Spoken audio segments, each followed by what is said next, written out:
Yes friends, current electricity का lecture 2 है basically ये, जिसमें हम इस चैप्टर के सारे जो इम्पोर्टेंट टर्म्स हैं और फॉर्मूले हैं वो आज कवर कर लेंगे। ठीक है, बेसिकली हम लोग ड्रिफ्ट वेलोसिटी का फॉर्मूला पढ़ेंगे, रेजिस्टेंस, कंडक्टेंस, कंडक्टिविटी, मोबिलिटी, इन सब में रिलेशंस भी डिराइव करेंगे। ओके, तो स्टार्ट करते हैं वापस। थियरी तो हमने इसकी पढ़ी ली थी, ड्रिफ्ट स्पीड। तो ड्रिफ्ट का नाम आते ही आपके दिमाग में ये आ जाए कि फील्ड से जो वेलोसिटी इलेक्ट्रॉनों में आती है, लिख दीजिए। Drift means velocity acquired bye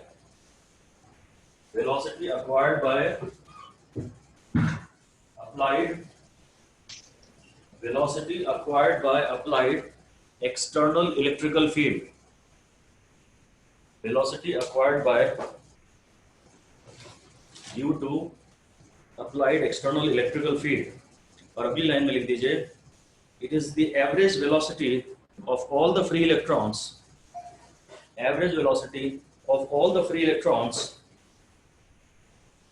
at a given instant of time,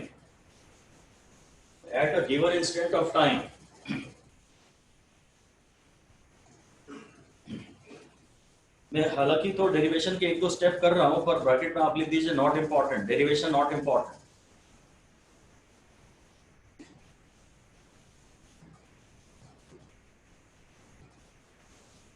actually time T के बाद अगर फील्ड हम अप्लाई करते हैं तो टाइम टी के बाद जो वेलोसिटी आ जाती है वो आती है एटी। तो वेलोसिटी आती है ये force upon mass into time. अब मैं कह रहा हूं, अगर मैं एक इलेक्ट्रॉन की जर्नी देख रहा हूं तो वो जीरो से ही हुई, और टाइम टाओ के बाद अगर ये टाइम बिटवीन टू कॉलेजेस में टाओ ले लेता हूं, इसे लिखना ज्यादा नहीं है वैसे आपको। अगर मैं एक इलेक्ट्रॉन देखता ना तो एवरेज वेलोसिटी हो जाती 0 + v/2, तो ड्रिफ्ट वेलोसिटी हो जाती ये e τ/2m। ये 2 बड़ी प्रॉब्लम की चीज है, ये 2 एक्चुअली फॉर्मूले में आता नहीं है। अगर मैं एक इलेक्ट्रॉन की जर्नी देखता खाली, तो हाँ, एक इलेक्ट्रॉन की वेलोसिटी 0 से बढ़ के अगर v होती, टाइम टाउ के बाद इसकी वेलोसिटी ये हो जाती e τ/m, ये 2 आता।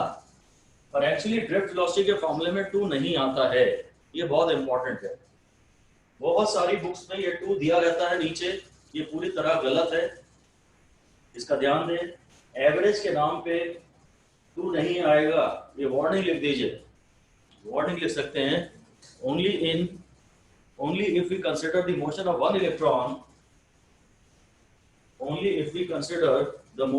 electron, then average velocity will be 0 + v/2।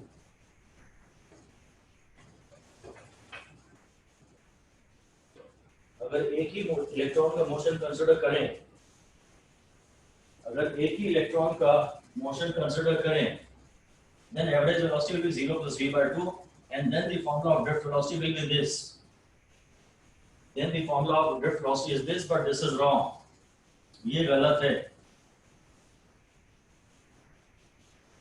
कुछ बुक्स में आपको ये मिलेगा, आप पलट के बताना मत कि सर इसमें तो ये दिया है। यही सही है, जो अब हम पढ़ने जा रहे हैं वही सही है, क्योंकि एक इलेक्ट्रॉन की over a period of time average velocity की बात नहीं कर रहा हूं मैं, वो तो वैसे भी 0 ही आनी थी। अगर एक इलेक्ट्रॉन की over a period of time में वेलोसिटी की बात करता तो वो तो 0 ही आती। तो मैं बोल रहा हूं eight a given instant of time सारे इलेक्ट्रॉनों की जो वेलोसिटी है उनका एवरेज। तो कोई इलेक्ट्रॉन अगर टाइम t1 के लिए चल लिया है, कोई टाइम t2 के लिए चल लिया है, तो जो ड्रिफ्ट वेलोसिटी होगी वो होगी e/m। और फिर मैं एक काम करता हूं, सारे इलेक्ट्रॉनों की वेलोसिटी तो ये हो जाएगी, velocity of all electrons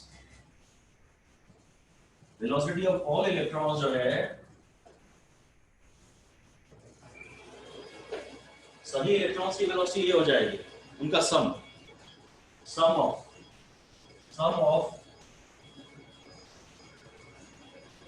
of velocity of all electrons ये हो जाएगा, क्योंकि कोई T1 के बाद टकराया, कोई T2 के बाद टकराया, कोई T3 के बाद टकराया। और अगर एवरेज चाहिए होता है मुझे 10 क्वांटिटीज का, 10 का एवरेज चाहिए होता है तो मैं सबको ऐड करके 10 से डिवाइड कर देता। अब जितने भी इलेक्ट्रॉन्स हैं, जिन सब की वेलोसिटीज का ये सम है, मैं उसके नंबर ऑफ इलेक्ट्रॉन से डिवाइड कर देता हूं, तो एवरेज वेलोसिटी आ जाएगी, एवरेज वेलोसिटी आएगी summation of velocity upon n। तो जो समेशन ऑफ वेलोसिटी है ये है E by m, फिर T1 plus T2 plus Tn upon n। अगर टोटल n इलेक्ट्रॉन्स की वेलोसिटी का, बहुत सारे इलेक्ट्रॉन्स है, 10 टू द पावर 23 टाइप के इलेक्ट्रॉन्स है मान लीजिए, और किसी का कॉलिजन टाइम T1 है, किसी का कॉलिजन टाइम T2 है, तो सब में जो वेलोसिटी थी किसी एक इंस्टेंट पर वो ये थी। अब अगर मेरे को सबकी वेलोसिटीज का जो सम था, ये सबकी वेलोसिटीज का सम था, अब अगर एवरेज चाहिए तो टोटल नंबर से डिवाइड कर दो। तो ये जो टर्म आ रहा है, ये जो टर्म आ रहा है ये है इसी को तो मीन कॉलिजन टाइम कहेंगे, मीन फ्री टाइम। ये सारे कॉलिजन्स का एवरेज टाइम है। तो क्योंकि ये एवरेज आ गया है, इसलिए अब एवरेज लेने के लिए आपको 2 लगाने की जरूरत नहीं है। This incorporates the effect of averaging out. Drift velocity का ये फॉर्मूला होता है, बस हमें ये याद रखना है, डेरिवेशन आपको नहीं रिवाइज करना है, बट ये ध्यान रखना है कि साथ में डिनोमिनेटर में 2 नहीं आएगा।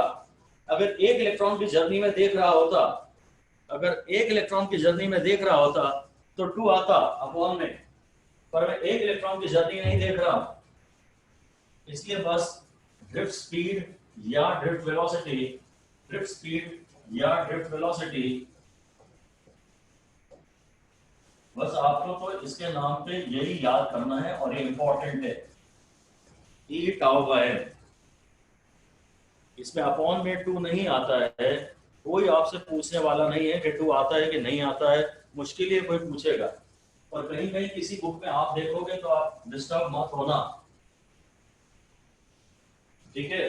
बस ये इलेक्ट्रॉन का चार्ज, ये अप्लाइड एक्सटर्नल इलेक्ट्रिकल फील्ड जो बैटरी ने लगाई है, ये टाउ है, रिलैक्सेशन टाइम, और ये m किसका मास है, m किसका मास है, हाँ शाबाश। इलेक्ट्रॉन्स चल रहे हैं यहाँ पे, इलेक्ट्रॉन ड्रिफ्ट कर रहे हैं, और उन्हीं से हमें मतलब होगा। अलग से लिख देते हैं यहाँ पर, चाहे तो यहाँ mp लिख दो, तब तो बात खत्म हो गई, नहीं तो क्लियर बताओ कि ये इलेक्ट्रॉन का मास है।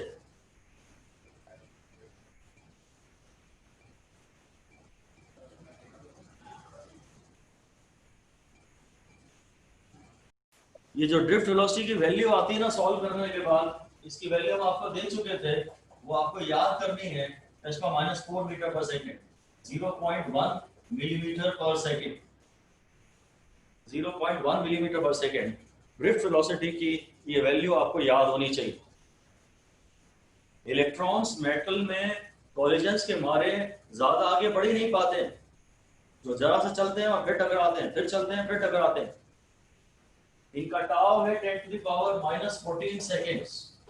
तो बस इतने ही टाइम वो शांति से जीते हैं बिना टक्कर के, इतने से टाइम चले, इसमें फील्ड से जो एनर्जी एक्वायर कर सकते थे वो की, और फिर टकरा दिया, टकराने के बाद इनकी वेलोसिटी 0, स्टार्ट अफ्रेश। ओके, इसलिए आपको मैं एक छोटा सा क्वेश्चन दे देता हूं, क्वेश्चन लिख दीजिए, calculate time taken by electron, time taken by electron to travel from one end of a wire to the other end of the wire when the wire is 1 meter long. When the wire is 1 meter long,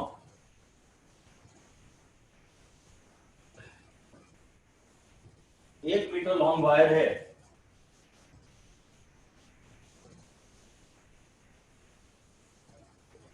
एक metre long wire है, of course मतलब ये भी लिख दीजिए electrons are moving with drift velocity. अगर orderly motion हुआ है, वाकई वो उन्होंने कोई डिस्प्लेसमेंट उन्हें हुआ है, तो ऑफ कोर्स वो ड्रिफ्ट वेलोसिटी से ही चल रहे होंगे, ऑफ कोर्स वो ड्रिफ्ट वेलोसिटी से ही चल रहे होंगे।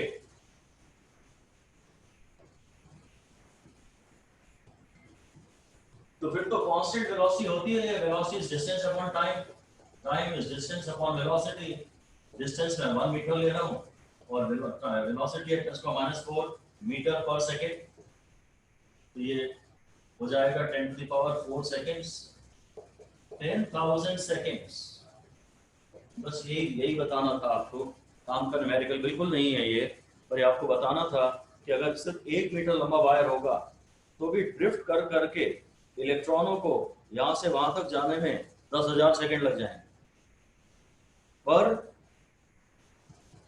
इलेक्ट्रॉन खुद नहीं जाता, जब सर्किट ऑन होता है ना तो पूरा इलेक्ट्रॉन खुद चल के जाएगा तब बल्ब ऑन करेगा, ऐसा नहीं है कि स्विच पे जो इलेक्ट्रॉन था वो जब बल्ब में पहुंचेगा तो बल्ब जलेगा, ऐसा नहीं है, ठीक है। वो तो चेन है, लिख दीजिए electrons drift at a very slow speed, electrons बहुत स्लो स्पीड पे चलते हैं, but the effect of current pulse travels at the speed of light. Effect of current pulse travels at the speed of light. बस switch on किया और bulb जलेगा ही जलेगा, कितनी भी दूर हो वो, 20,000 किलोमीटर दूर अगर बल्ब है पर वायर से कनेक्टेड है तो या स्विच ऑन करोगे और वो तुरंत जल जाएगा, क्योंकि जो करंट पल्स है वो इमीडिएटली उसका पूरा एक इलेक्ट्रॉन मोशन में आएगा और धक्का मारेगा। क्लोज चेन है ना, ब्रैकेट में लिख दिए the complete close chain comes in motion, the complete close chain of electrons comes in motion instantaneously, the complete close chain of electrons comes in motion instantaneously। बस तो ठीक है, अब ये हेडिंग दे दीजिए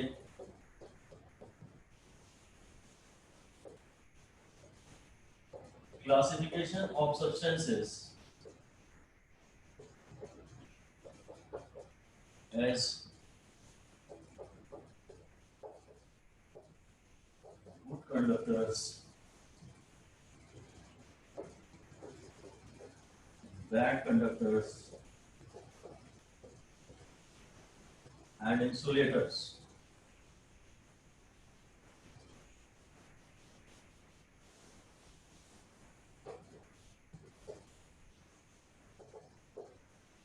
On the basis of free electron theory,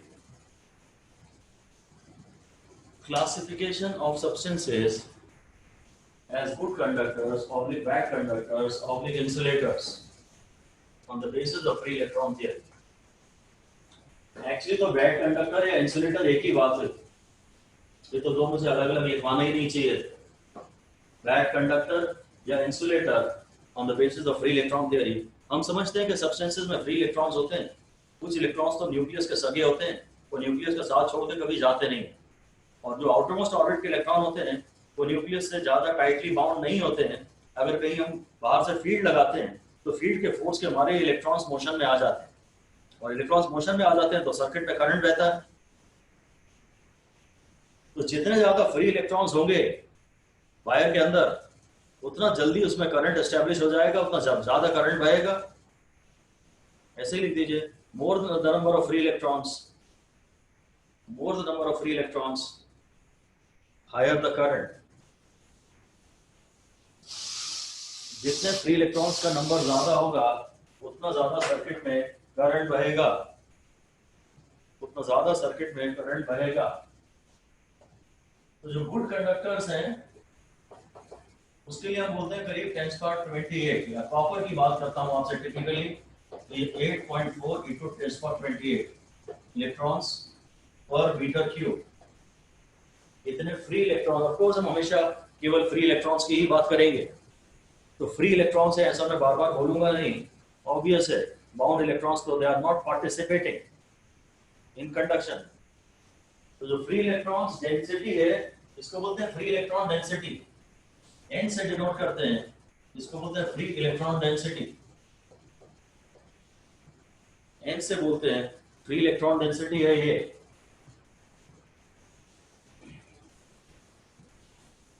number of ये free electron density है। तो कॉपर में ये करीब 8.4 इंटू 10⁻28 इलेक्ट्रॉन्स पर मीटर क्यूब है। ये फिगर आपको याद करने की जरूरत नहीं है, कोई भी एक रफ आइडिया भी अगर दिमाग में रहे तो अच्छा है, एक रफ आइडिया भी रहे कि किस रेंज में होता है तो ठीक है बस। और जो बैड कंडक्टर्स होते हैं, जो बैड कंडक्टर्स होते हैं उसमें करीब 10⁻19 इलेक्ट्रॉन्स, ये खाली इतना लिख देता हूं पर मीटर क्यूब। मैं इलेक्ट्रॉन्स की ही बात कर रहा हूं, ये तो आपको मालूम है। बैड कंडक्टर्स का जो एन है, जो फ्री इलेक्ट्रॉन डेंसिटी है, वो करीब 10⁻19 या 10⁻20 इलेक्ट्रॉन्स पर मीटर क्यूब है।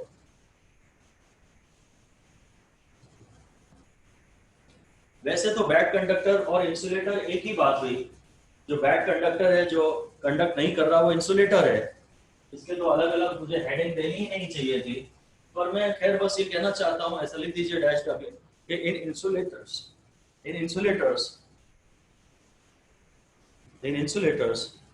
ideally the free electron density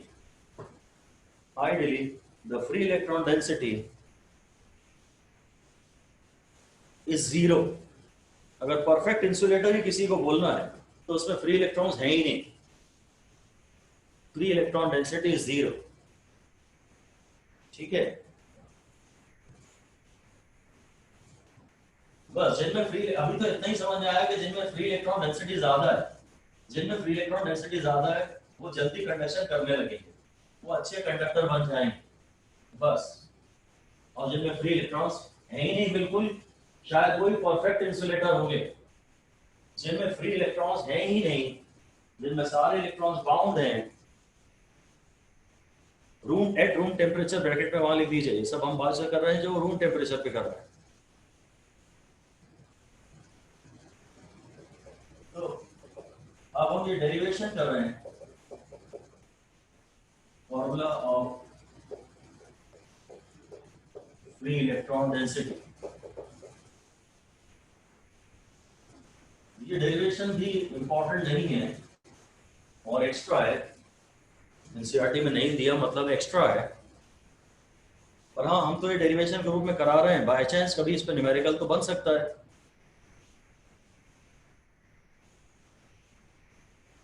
मुझे ये चाहिए कि यूनिट, किसी सब्सटेंस के यूनिट वॉल्यूम में फ्री इलेक्ट्रॉन्स कितने हैं, तो उसके लिए शायद मैं ये देख लूं कि मैं तो मेटल्स की बात कर रहा हूं, और मेटल्स का एक मॉलिक्यूल मतलब एक atom.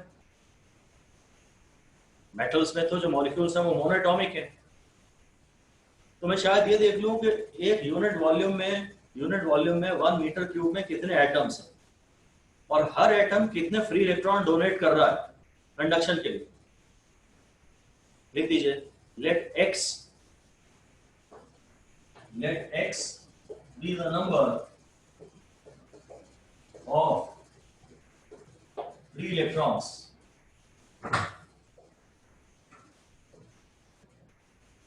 contributed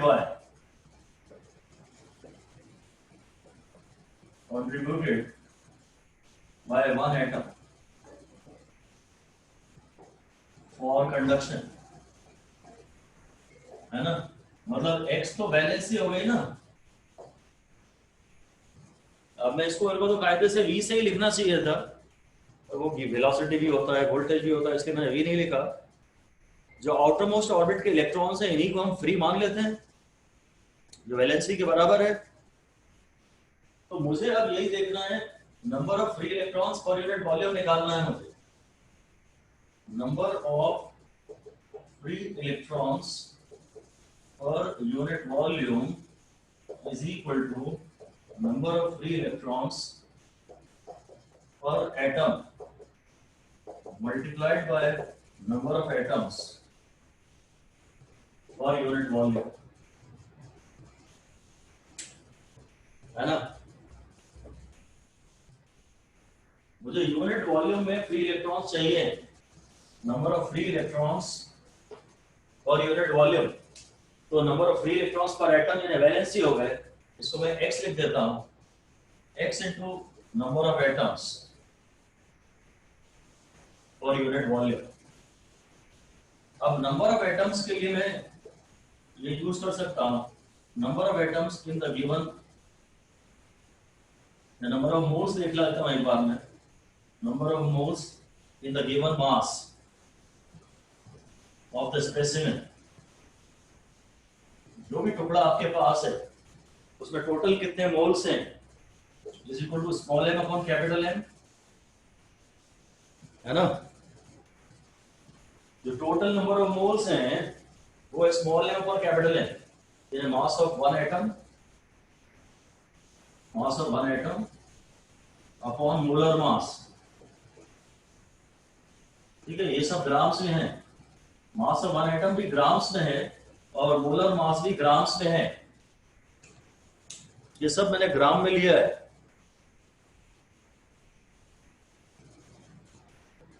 number of moles मुझे चाहिए गिवन मास में, नंबर ऑफ मोल्स मुझे चाहिए गिवन मास में, ठीक है ना। मेरे पास 64 ग्राम ऑक्सीजन है, 64 ग्राम ऑक्सीजन है।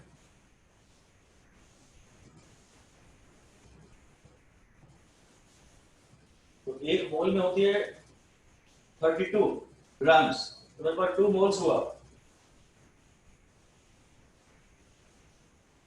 जो मोलर मास है, जो मोलर मास है वो ये है। एनीवे मुझे नंबर ऑफ मोल्स मिल गए। अब मैं इसमें नंबर ऑफ एटम्स देख लेता हूं, number of atoms in the given specimen.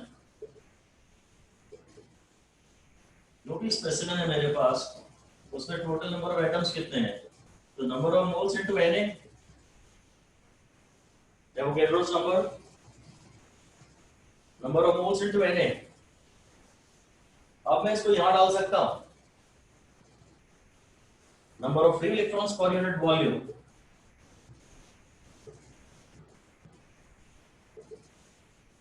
Number of free electrons per unit volume is equal to valency है into number of atoms.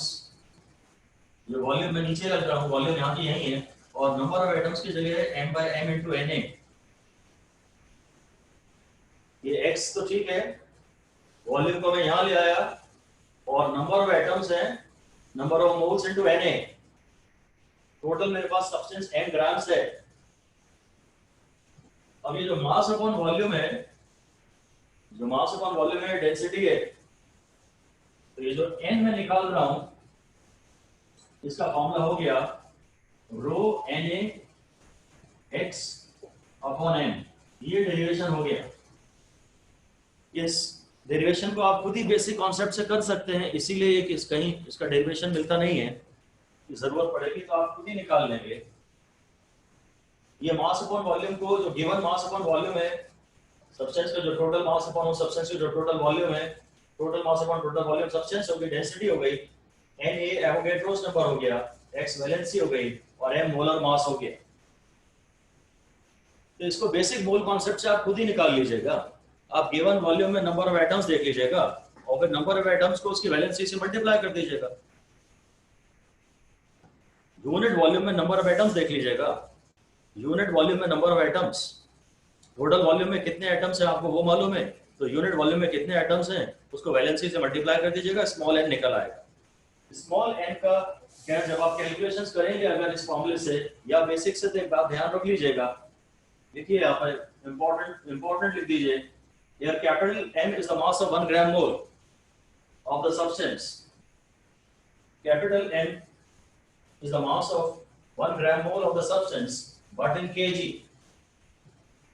capital M is the mass of 1 gram mole of the substance but in kg।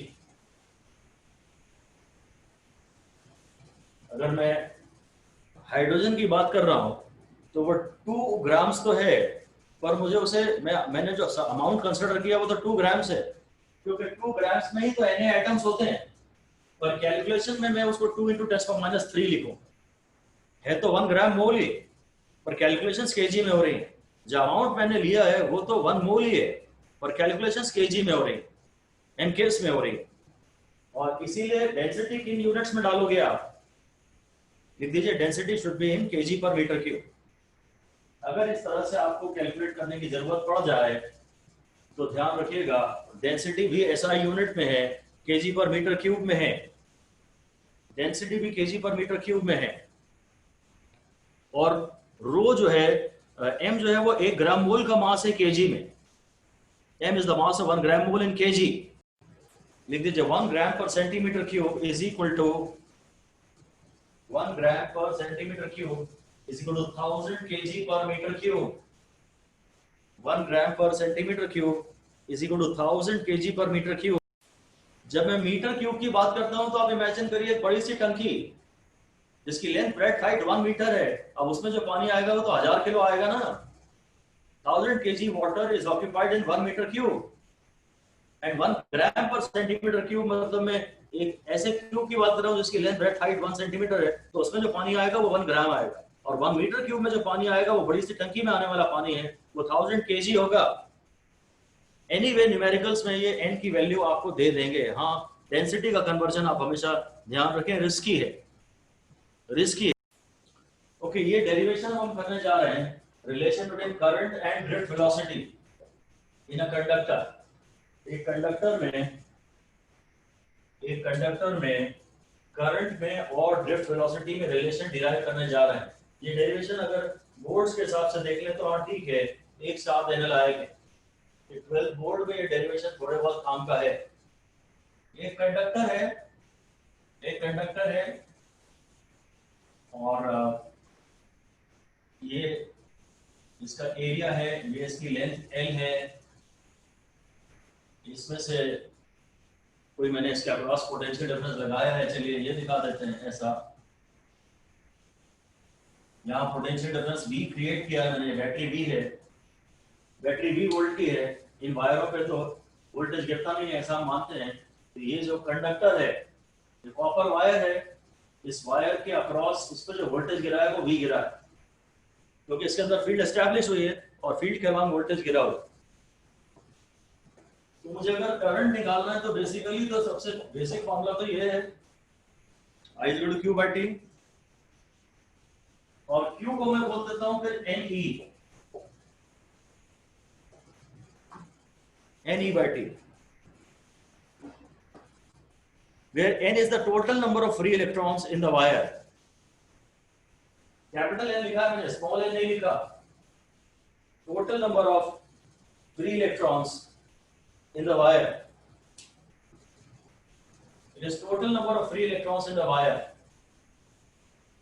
और n को तो मैं बोल ही सकता हूं number of free electrons और unit volume, और unit volume into total volume.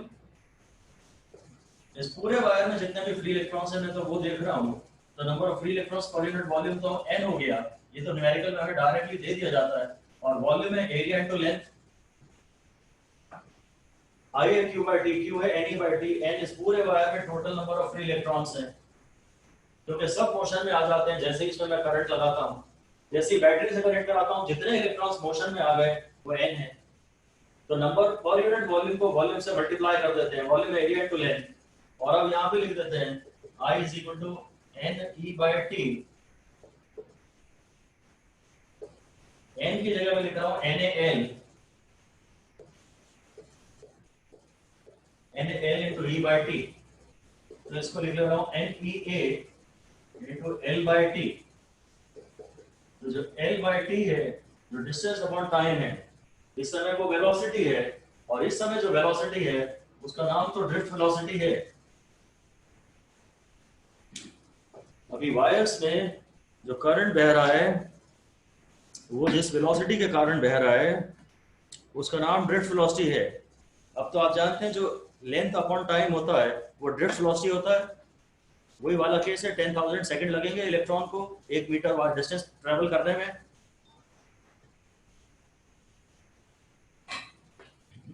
Directed, एक होता रैंडम मोशन, एक होता orderly motion, directed motion.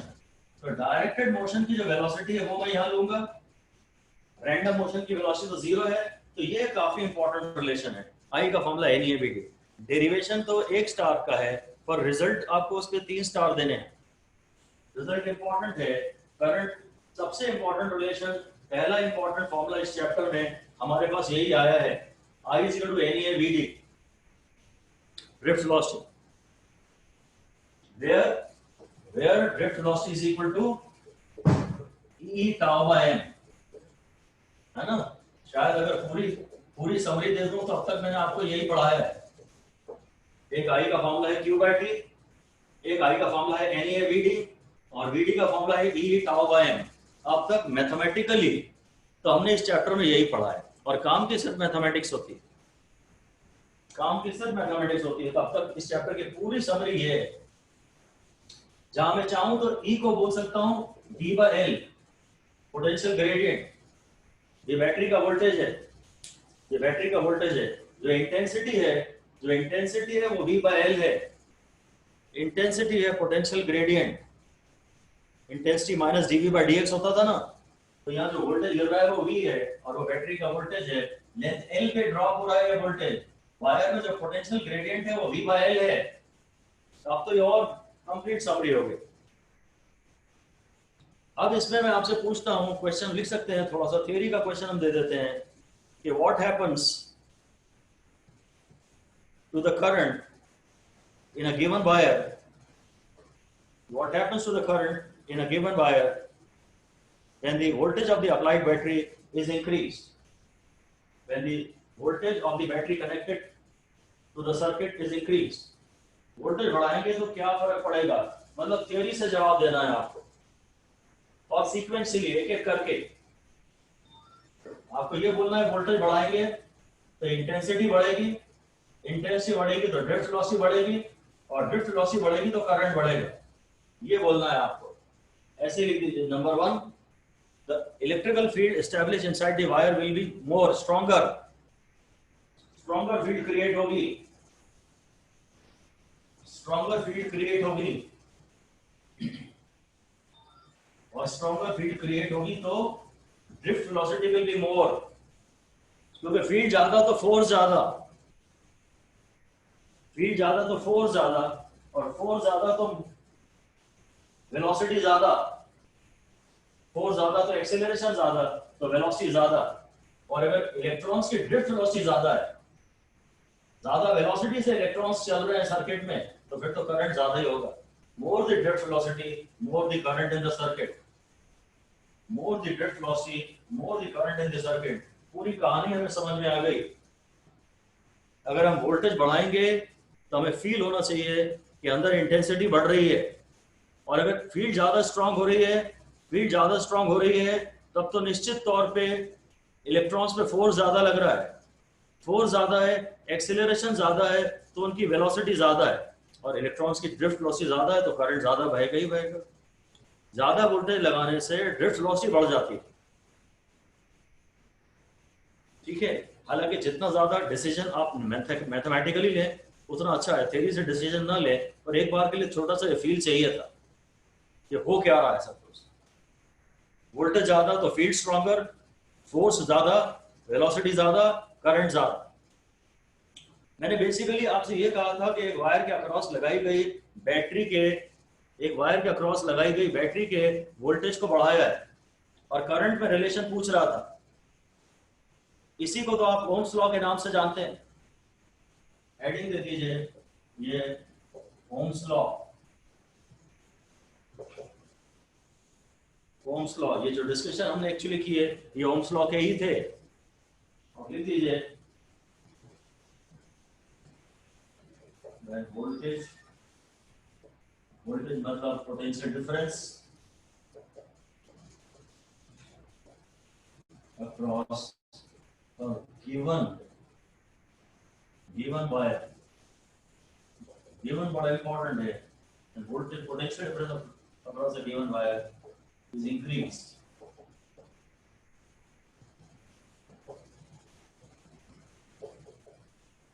current through it increases linearly, current through it increases linearly.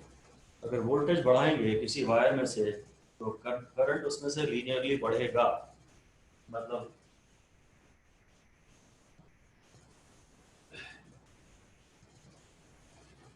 ठीक है, ये basically Ohm's law. Same wire है, सेम वायर है, इसी वायर को मैं कभी 5 वोल्ट से जोड़ रहा हूँ, तो इसी वायर को मैं कभी 10 वोल्ट की बैटरी से जोड़ रहा हूँ, और इसी वायर को मैं कभी 100 वोल्ट की बैटरी से जोड़ रहा हूँ। तो जैसे जैसे मैं वोल्टेज बढ़ाते जाऊंगा करंट बढ़ते जाएगा। आई प्रोपोर्शनल टू वी, ये लिख लीजिए। इसका मतलब ये है जो करंट है वो प्रोपोर्शनल टू वोल्टेज है। मैं V प्रोपोर्शनल टू I बोलूं कि I प्रोपोर्शनल टू V बोलूं, ज्यादा सही ये है, क्योंकि वोल्टेज जो है वो हम बाहर से लगा रहे हैं, वो इंडिपेंडेंट वेरिएबल है, और वोल्टेज के लगने से सर्किट का करंट बढ़ रहा है। एनीवे इसमें फिर I हो जाता है 1/R इंटू V। जैसे वही हमने बोला था V प्रोपोर्शनल टू Q, और V is equal to 1/C into Q, Q is equal to CV। वैसे ही है, जो प्रोपोर्शनैलिटी है वह रेजिस्टेंस के इनवर्सली प्रोपोर्शनल है। फिर V is equal to IR को ओम्स लॉ कह देते हैं। V is equal to IR, R is called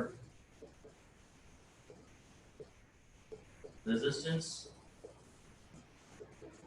of the given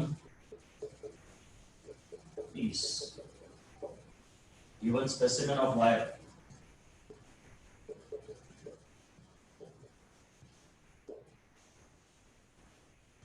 ये V is equal to IR को आप ओम्स लॉ के नाम से जानते हैं। V is equal to IR,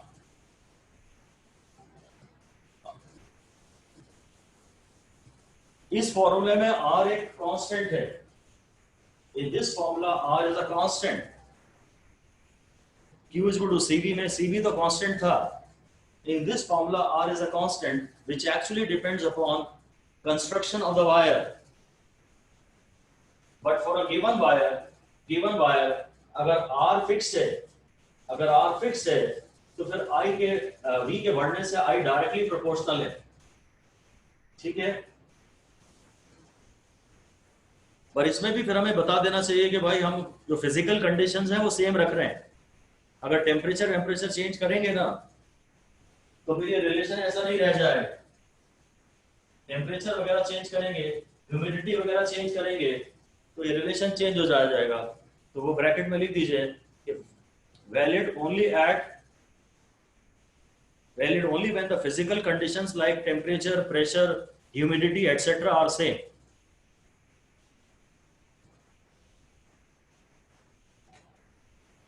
इसको ओम्स लॉ कहते हैं।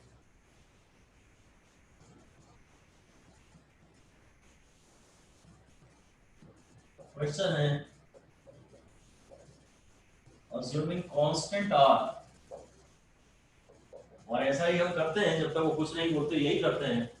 assuming constant R of a given wire,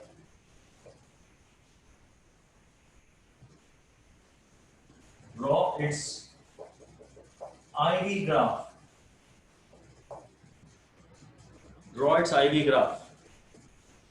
तो ग्राफ बनाने के लिए पहले तो आपको एक इक्वेशन चाहिए ही चाहिए। पहले ये लिख दीजिए कि we will draw a graph,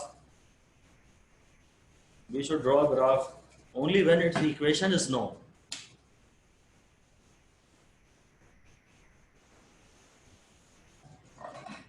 या तो इक्वेशन पता हो या हमें ग्राफ के 3-4 सेलिएंट पॉइंट्स पता हो।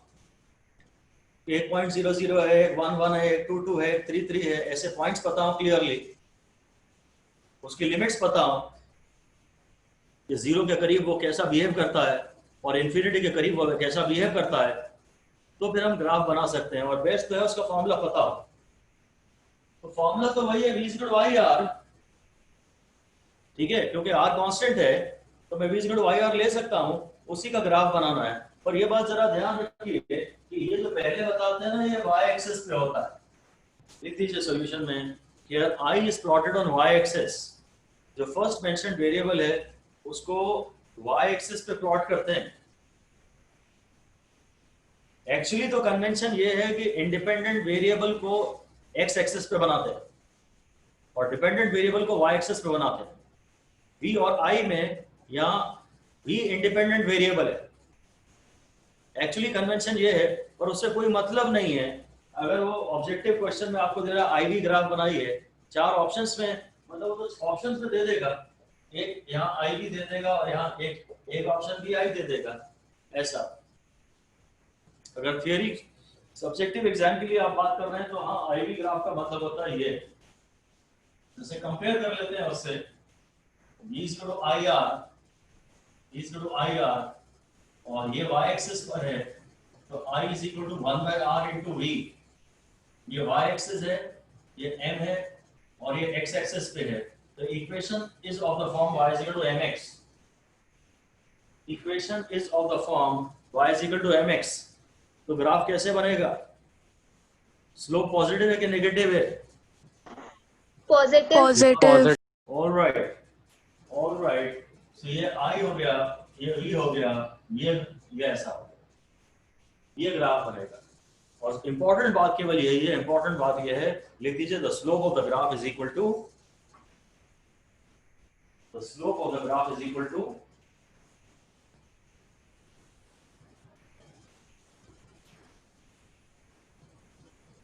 One upon R. इस ग्राफ का जो स्लोप है वो 1 अपॉन आर है। यदि यहाँ v होता और यहाँ I होता ना, तो ये स्लोप r के बराबर होता। तो स्लोप कहाँ r है और कहाँ 1/r है, वो आपको ध्यान से देखना है। स्लोप कहाँ r है और कहाँ 1/r है, वो आपको ध्यान से देखना है। vi ग्राफ का स्लोप रेजिस्टेंस होता है और iv ग्राफ का स्लोप 1/r होता है। ये y एक्सिस पे प्लॉट किया है, ये x एक्सिस पे प्लॉट किया है, तो ये स्लोप है। ओके, अगर ये ग्राफ स्ट्रेट लाइन बन रहा है, अब लिख दीजिए, if the graph is a straight line,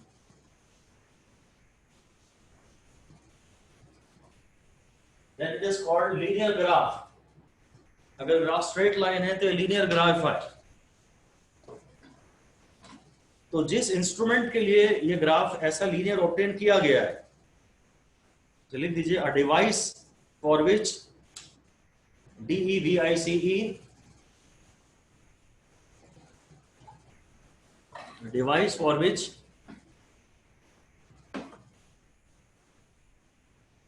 the VI graph obtained is linear। जिसके लिए VI ग्राफ लीनियर मिलता है, जिसके लिए ये ग्राफ लीनियर मिलता है, is called a linear device, is called a linear device, और it is called ohmic device, ohmic resistance। जो ओम्स लॉ को फॉलो करे, लीनियर डिवाइस या ओमिक डिवाइस या ओमिक रेजिस्टेंस, जो ओम्स लॉ को फॉलो करे, जिसका ग्राफ स्ट्रेट लाइन हो, बोलते हैं वो ओम्स लॉ को फॉलो कर रहा है, तो ओमिक डिवाइस होती है। जहां ये ग्राफ नॉन लीनियर होता है उसे नॉन ओमिक डिवाइस कहते हैं। लिख दीजिए, when the graph is non linear, when the graph is non-linear, it is called a non-ohmic device।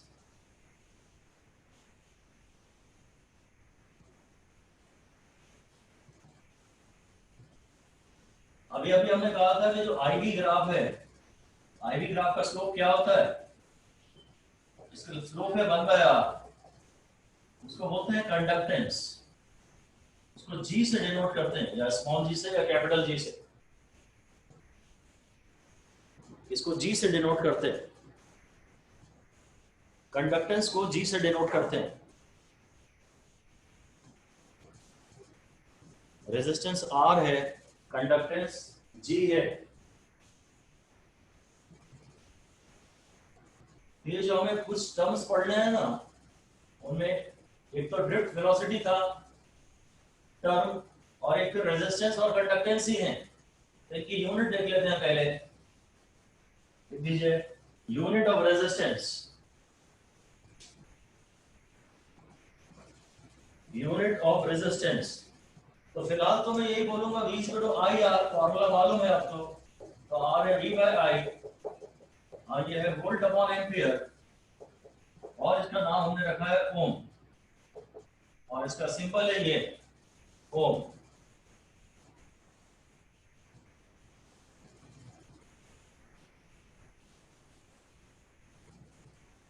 Resistance जो है वो वोल्ट अपॉन एम्पियर है,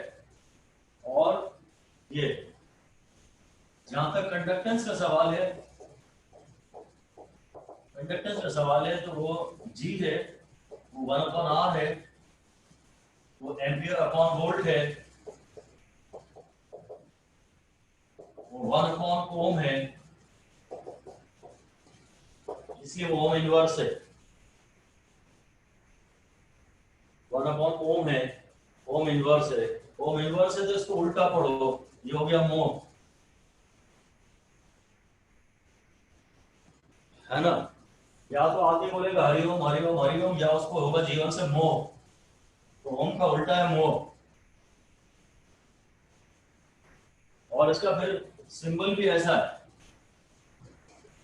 है ना, ये कटोरा लेके भीख मांग रहा है, मोह है इसको बहुत। और इसकी फिर एक यूनिट और भी है, सीमेंस। सब यूजफुल टर्म्स हमें पढ़ने हैं, उनमें रेजिस्टेंस आ रहा है और कंडक्टेंस आ रहा है। ऑफ कोर्स फिर हम उनकी यूनिट्स वगैरह भी पढ़ेंगे, और जब वक्त आएगा इसका तो डायमेंशंस भी पढ़ेंगे। अभी इसके डायमेंशंस नहीं पढ़ पा रहे हैं। मैं जा तो सकता था पर मैं नहीं कर रहा, अभी फिर ही करूंगा।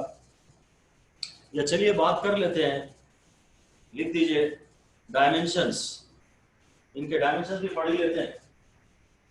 इसकी सीमेंस वाली यूनिट जरा ध्यान दीजिए।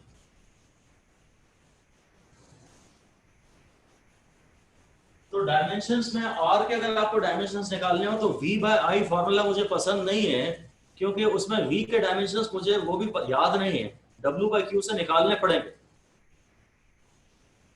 वी का फॉर्मूला डब्ल्यू बाय क्यू, तो मैं इसको डायमेंशंस निकालने के लिए तो मैं इससे रिलेट करता हूं, P is equal to I square R. Twinkle twinkle little star power का फॉर्मूला आई स्क्वायर आर। आपको डायमेंशंस निकालने हो तो हमेशा मैकेनिक्स से रिलेट करिए। आर का फॉर्मूला है P by I square, R का फॉर्मूला है पी बाय, आर का फॉर्मूला है P by I square. Power के जो डायमेंशन हैं वो है m1 l2 t माइनस 3 और ये a2, इसलिए हो जाएगा m1 l2 t minus 3 a minus 2। ये रेजिस्टेंस के डायमेंशंस हो गए, स्क्वायर ब्रैकेट्स में लिखते हैं। और अगर कंडक्टेंस की बात करूं तो कंडक्टेंस में चलिए 1/r हो जाएगा, ये ऐसा हो जाएगा। याद हमें कुछ भी करना नहीं है, डिराइव करना है। अगर याद करना ही है कुछ तो वो है पावर के डायमेंशंस, अगर याद करना ही है कुछ तो वो है पावर के डायमेंशंस। आपको फोर्स के, वर्क के और पावर के, इनके डायमेंशंस याद होने चाहिए। फोर्स है m1 l1 t minus 2, work है m1 l2 t माइनस 2 और पावर है m1 l2 t माइनस 3। आप इलेक्ट्रिसिटी और मैग्नेटिज्म में जब भी डायमेंशंस निकालेंगे ना किसी चीज के, तो उसका वो फॉर्मूला देखना जो उसको मैकेनिक्स से रिलेट करता। रेजिस्टेंस चाहिए था, वी बाय आई से मजा नहीं आया, क्योंकि वी भी इलेक्ट्रिसिटी का टर्म है, आई भी इलेक्ट्रिसिटी का टर्म है। पर P equal to I square R में पी पावर मैकेनिक्स का टर्म, और मैकेनिक्स के टर्म्स के जो डायमेंशंस हैं वो हमें आसानी से पता होते हैं। ठीक है, ऑलराइट। तो ठीक है, कंडक्टेंस और रेजिस्टेंस हमने पढ़ लिया, और अब हम पढ़ रहे हैं डेरिवेशन ऑफ ओम्स लॉ। हाँ, ये भी थोड़ा काम का है, डेरिवेशन ऑफ ओम्स लॉ। चलिए, ऑलराइट। तो बेसिकली हमारे पास एक ही नया फॉर्मूला हमने पढ़ा था, ये। वैसे भी मुझे करंट को और वोल्टेज को रिलेट करना है, तो कम से कम करंट का जो फॉर्मूला नया पढ़ा इस चैप्टर में वो तो लिखो, I is equal to NEAVD। और ड्रिफ्ट वेलोसिटी का फॉर्मूला है E tau by m। इसमें एक काम और करो, put E is equal to V by L, potential gradient.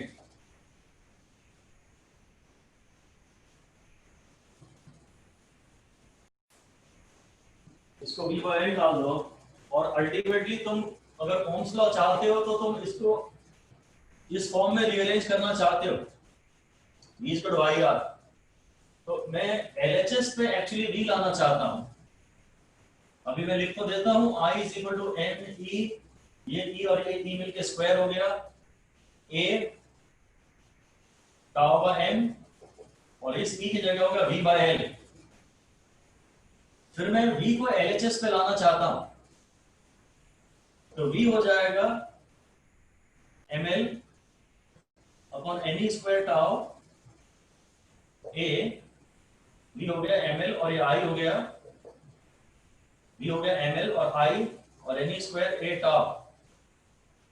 ठीक है, अब मैं आई और वी के अलावा जो कुछ भी है उसको मैं आर कह देता हूं, ये जो पूरी चीज है इसको मैं आर कह देता हूं, तो वी हो गया आई आर।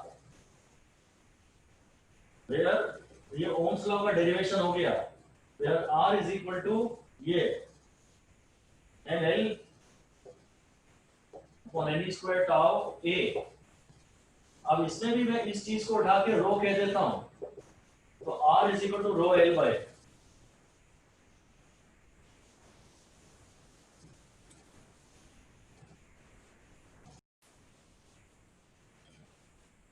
ठीक है, I equal to N M V D को ई टाउ बाय एम, इस ई को वी बाय एल, और फिर वी को एलएचएस पे ले आया मैं, आई को आरएचएस पे ले आया। इसके अलावा जो कुछ भी था मुझे पता है वी के फॉर्मूले में आई के अलावा जो कुछ भी होता है वो आर होता है। इस आर को मैंने लिख दिया, ये पूरा आर हो गया, आर हो गया, और इसमें ये टर्म है रो, तो आर का फॉर्मूला हो गया रो एल बाय ए। तो यही बात है हमारे यहाँ, समरी यही है, V equal to I R, R is equal to rho L by A, and rho is equal to M upon N E square tau, M मतलब एन ई। ये है हमारे इससे इस डेरिवेशन में तीन चीजें हमने सीखी हैं, R is equal to rho L by A and rho is equal to M upon N E square tau. Actually क्या है, जिसको हम आर कह रहे थे ना, इसमें एल आ रहा है लेंथ कंडक्टर की, और ये कंडक्टर का एरिया है, तो ये तो अलग अलग कंडक्टर्स के लिए अलग अलग हो गए। मतलब अगर मैं वायर जरा ज्यादा लंबा लेंथ का ले लूं, या मोटा वायर ले लूं, या पतला वायर ले लूं, तो एल और ए चेंज हो जाएंगे। पर ये कुछ टर्म्स ऐसे थे जो बिल्कुल इंट्रिंसिक प्रॉपर्टी थी मटेरियल की, इसलिए मैंने इनको एक सेपरेट ब्रैकेट में ले लिया, इनको एक सेपरेट नाम दे दिया। ये इलेक्ट्रॉन का मास है, ये मटेरियल की फ्री इलेक्ट्रॉन डेंसिटी है, ये इलेक्ट्रॉन का चार्ज है, और रिलैक्सेशन टाइम है टाउ। ये आप अगर कॉपर का पीस अपने अपने हाथ में लिया है आपने, कॉपर का पीस, तो गिवन टेम्परेचर पे आपने ये चेंज कर सकते हैं ना, ये चेंज कर सकते हैं ना, ये चेंज कर सकते हैं ना, ये चेंज कर सकते हैं। ये सब एक कांस्टेंट के खाते में डाला जा सकता था, इसलिए मैंने इसको एक नया कांस्टेंट का नाम दे दिया रो। हम लोग ये बोलते हैं कि आर जो है वो एल और ए पे डिपेंड करता है। आर एक कांस्टेंट तो है, पर वो वायर के डायमेंशंस पे डिपेंड करता है। रो भी एक कांस्टेंट है, रो भी एक कांस्टेंट है, पर अगर टेम्परेचर कांस्टेंट हो तो गिवन मटेरियल के लिए रो कांस्टेंट होता है। ऐसा लिख दीजिए, R is a constant for a given material at a given temperature. R is a constant for a given material at a given temperature, but it depends on dimensions of the wire. But it depends upon dimensions of the wire. अगर मैं copper के wire की बात कर रहा हूँ, उसका L change कर दूं, या एक नया वायर ले लूं जिसका एरिया ज्यादा है, तो उसका R चेंज हो जाएगा।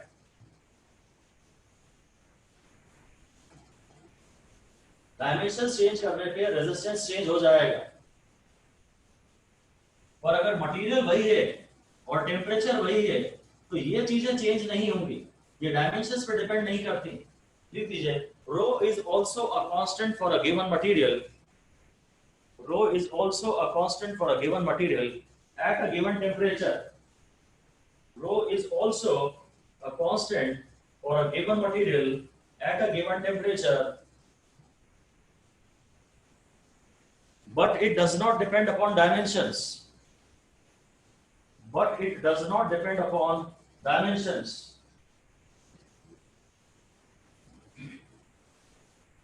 ठीक है, ये डायमेंशंस पे डिपेंड नहीं करता। रो भी वैसा ही एक कांस्टेंट है जैसा आर है। V का फॉर्मूला है बेसिकली आई आर, ये तो आपको पता ही था, और एक आर का फॉर्मूला होता है रो एल बाय ए। रो भी आप जानते हैं इसके बारे में, ये एक नया फॉर्मूला आपने पढ़ा, इसमें 3 स्टार दे दी, ये नया फॉर्मूला पढ़ा, इसमें 3 स्टार दे दीजिए। रो का नाम भी आप जानते हैं, रो को बोलते हैं स्पेसिफिक रेजिस्टेंस। स्पेसिफिक रेजिस्टेंस या रेजिस्टिविटी, स्पेसिफिक रेजिस्टेंस या रेजिस्टिविटी बोलते हैं इसको।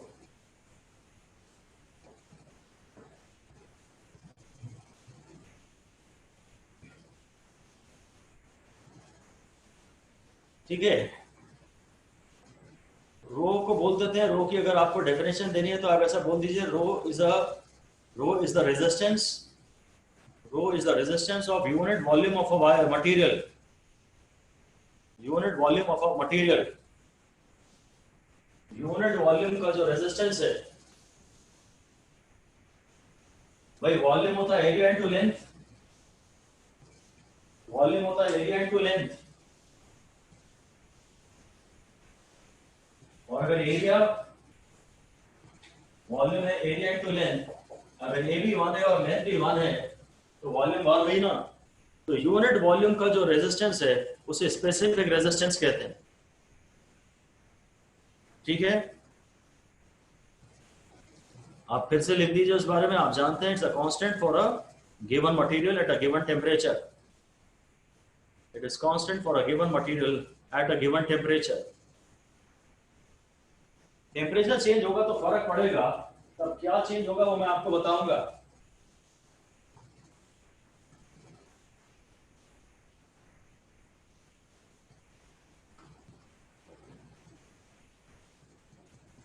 रो चूंकि कांस्टेंट है इसलिए हम बोलते हैं, अलग से लिख लीजिए, rho does not depend, rho does not change, rho does not change when the wire is bend, wire को अगर बेंड कर देंगे तो रो चेंज नहीं होगा, और व्हेन स्ट्रेच्ड, स्ट्रेचिंग कर देंगे उसकी, स्ट्रेचिंग कर देंगे तो भी रो चेंज नहीं होगा, या उसको मेल्ट करके रिकास्ट कर देंगे किसी दूसरे शेप में, रो चेंज नहीं होगा। कॉपर है तो कॉपर ही रहेगा, अगर मेल्ट कर देंगे कॉपर को तो वो गोल्ड नहीं बन जाएगा, तो रो चेंज नहीं होगा। पर इन सब चीजों में रेजिस्टेंस चेंज हो जाएगा, अगर वायर को खींचोगे तो उसकी लेंथ बढ़ेगी और एरिया घटेगा, तो resistance changes, resistance does not change on bending, bending से रेजिस्टेंस तो नहीं चेंज होता, but it changes on stretching and recasting. Resistance dimensions पर डिपेंड करता है, एक वायर को बेंड कर दोगे तो खैर उसका रेजिस्टेंस चेंज नहीं होगा, बेंड कर दोगे तो रेजिस्टेंस चेंज नहीं होगा, पर अगर आप उसे स्ट्रेच करोगे या रिकास्ट करोगे मेल्ट करने के बाद, तो जो बेसिक प्रॉपर्टी है वो रो है, जो मोस्ट बेसिक प्रॉपर्टी है वो है रो। जैसे मटेरियल की डेंसिटी होती है वो मास पर यूनिट वॉल्यूम होता है, ये रेजिस्टेंस पर यूनिट वॉल्यूम, बेसिक डेंसिटी होती है मास पर यूनिट वॉल्यूम, और ये रेजिस्टेंस पर यूनिट वॉल्यूम। ठीक है, तो जरा इसकी यूनिट्स देख लेते हैं, लिख दीजिए यूनिट्स ऑफ रेजिस्टिविटी। आर का फॉर्मूला है रो एल बाय ए, रो है आर ए बाय एल, तो ohm into metre square upon metre, ohm metre, ohm metre. और अगर डायमेंशंस की बात करूं तो आर था p बाय आई स्क्वायर, तो m1 n2 t माइनस 3 ये माइनस 2 ये आर था, और इसको मीटर से मल्टीप्लाई करना है, जो रेजिस्टिविटी के डायमेंशंस होंगे ना वो इसको मीटर से मल्टीप्लाई कर दूंगा, ये हो जाएगा m1 l3 t माइनस 3 ये माइनस 2। ये सब हमें याद नहीं करते हैं, रेजिस्टिविटी की यूनिट है ओम इंटू मीटर, रेजिस्टिविटी की यूनिट है ओम इंटू मीटर।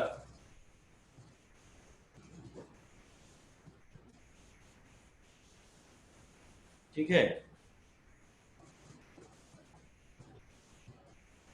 और चूंकि यूनिट ओम इंटू मीटर है तो डायमेंशंस जो रेजिस्टेंस के आते थे p बाय आई स्क्वायर से, p बाय आई स्क्वायर से, उसमें मैंने 1 मीटर को और मल्टीप्लाई कर दिया तो l का डायमेंशन बढ़ गया, यहाँ 2 था यहाँ 3 हो गया।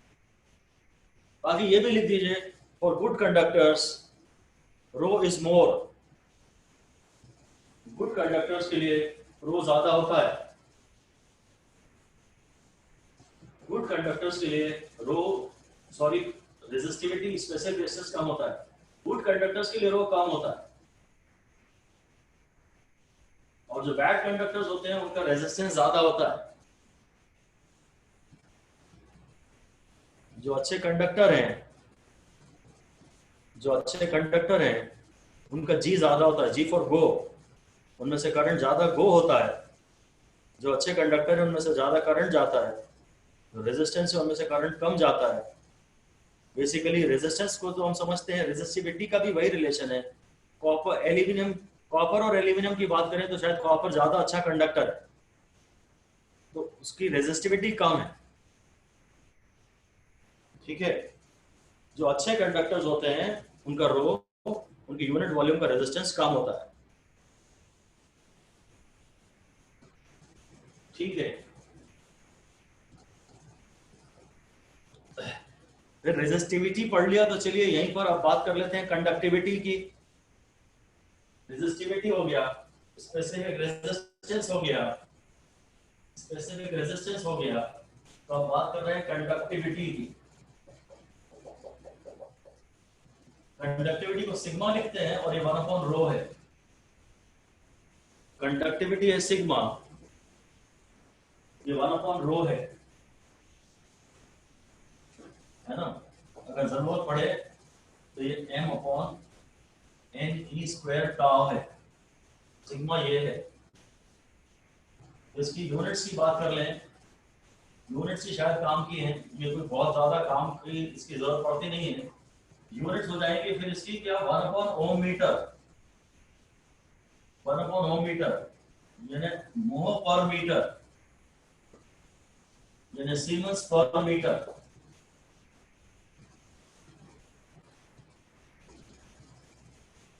इसकी यूनिट है, काम की है, इंपॉर्टेंट है, सीमेंस पर मीटर, मोह पर मीटर। एक सिंपल सी बात ये लिख देता हूं, एक ही चीज है वैसे तो कोई काम की बात नहीं है, फिर भी एक लिख दीजिए, difference between resistor and resistance, difference between resistor and resistance.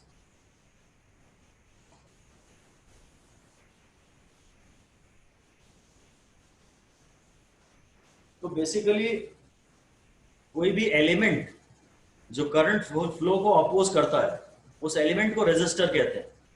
लिख दीजिए, the given element or a wire which opposes the flow of current through it is called resistor, and the property is called resistance. उस element को resistor कहते हैं और property को resistance कहते हैं।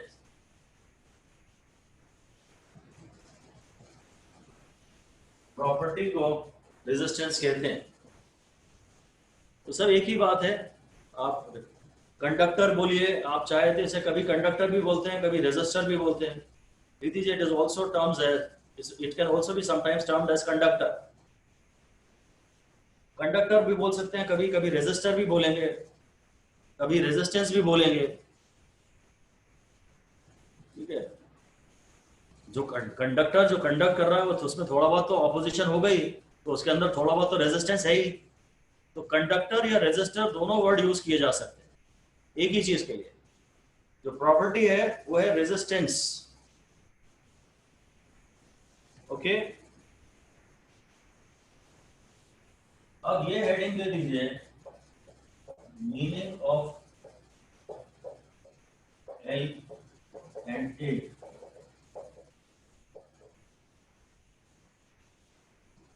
In the formula of resistance, resistance का जो फॉर्मूला है, रेजिस्टेंस का जो फॉर्मूला है उसमें ए का और एल का क्या मीनिंग है।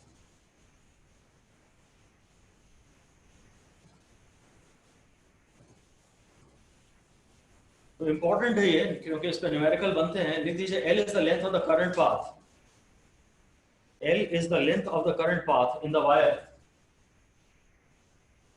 L is the length of the current path in the conductor, जो भी कंडक्टर है या जो भी रेजिस्टर है, उसमें जो करंट पाथ है उसकी लेंथ है एल।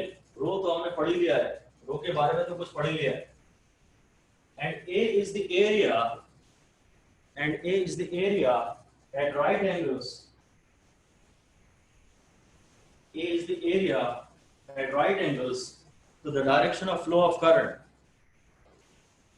Current density के समय एरिया की बात की थी ना। A is the area at right angles to the direction of flow of current.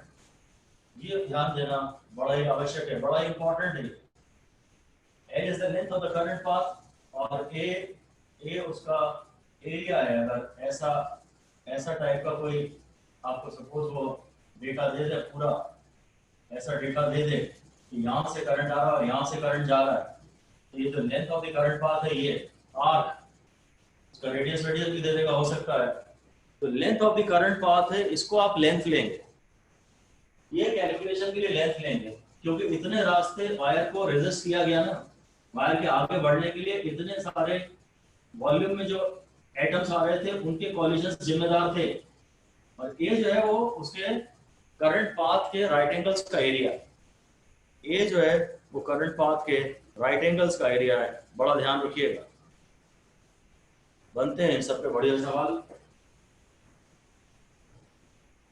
मैं तो ये बोलता हूँ, एक क्वेश्चन दे रहा हूं आपको, एक क्यूबॉइड है, एक क्यूबॉइड है, उसमें लेंथ ए है, ब्रेड्थ बी है और हाइट सी है। उसकी जो हाइट है वो सी है, उसकी जो विड्थ है वो बी है, and A is greater than B. ये ऐसा कुछ क्यूबॉइड है, ऐसा क्यूबॉइड है, ये सबसे बड़ा डायमेंशन है ए, और विड्थ ये बी है और ये सी है। हमने बी को ज्यादा बड़ा बोला है, डायग्राम में तो सब एक जैसे ही दिख रहा है, ऐसा कुछ है।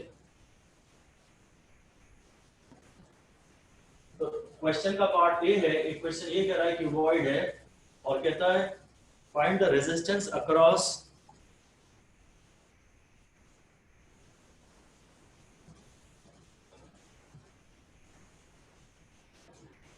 these spaces as shown. ये find the resistance across these spaces. यहां करंट आ रहा है और यहां करंट जा रहा है।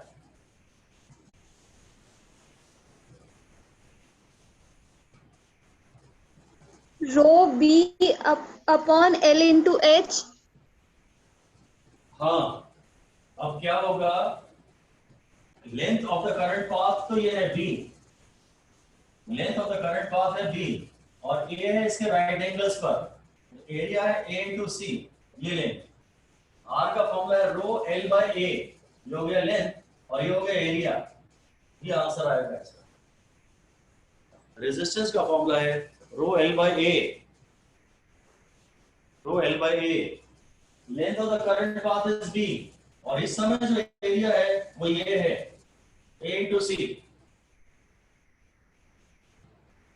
ओके, सवाल का पार्ट भी है, find the ratio of minimum to maximum resistance. Find the ratio of R minimum to R maximum.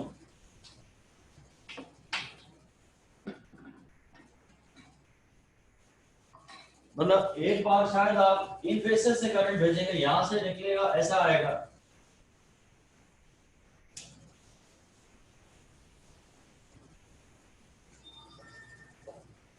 अगर R min चाहिए तो L min होना चाहिए और A max होना चाहिए, और अगर R max चाहिए तो रो एल मैक्स होना चाहिए और ए मिन होना चाहिए। तो अगर आप आर मिन बाय आर मैक्स निकाल रहे हैं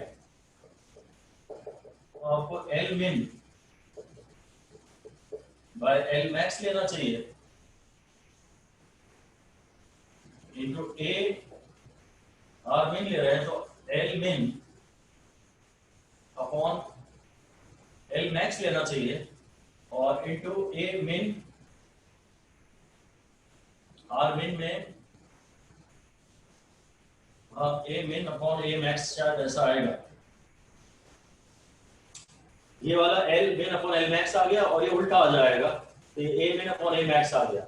तो मिनिमम लेंथ जो है वो तो A greater than B greater than C बोली थी मैंने, सी, और मैक्सिमम लेंथ है ए, और मिनिमम एरिया है फिर इन दोनों के बीच में बी इंटू सी, और मैक्सिमम एरिया फिर इन दोनों के बीच में ए इंटू बी, तो ये बी कैंसिल हो जाएगा, तो शायद सी स्क्वायर अपॉन ए स्क्वायर इसका आंसर आ जाए।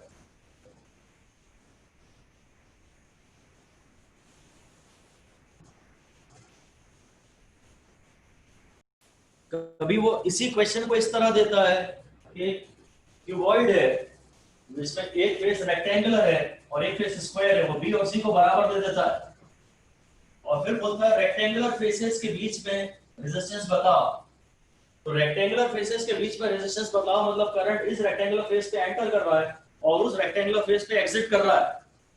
अगर वो कहता है स्क्वायर फेसेस के बीच में रेजिस्टेंस बताओ, तो करंट यहाँ एंटर कर रहा है और यहाँ से एग्जिट कर रहा है। तो अगर करंट यहाँ से आ रहा है और यहाँ से जा रहा है तो ये length of the current path है और ये एरिया है, और अगर करंट यहाँ से आ रहा है तो ये एरिया है और ये length of the current path है। इनको आपको ध्यान से देखना पड़ता है। फिर आप ये हेडिंग दे दीजिए resistance of a cube, resistance of a cube, cube है पूरा, लेंथ और ब्रेड्थ तो राइट सब बराबर है, तो R is equal to rho L by L square rho by L.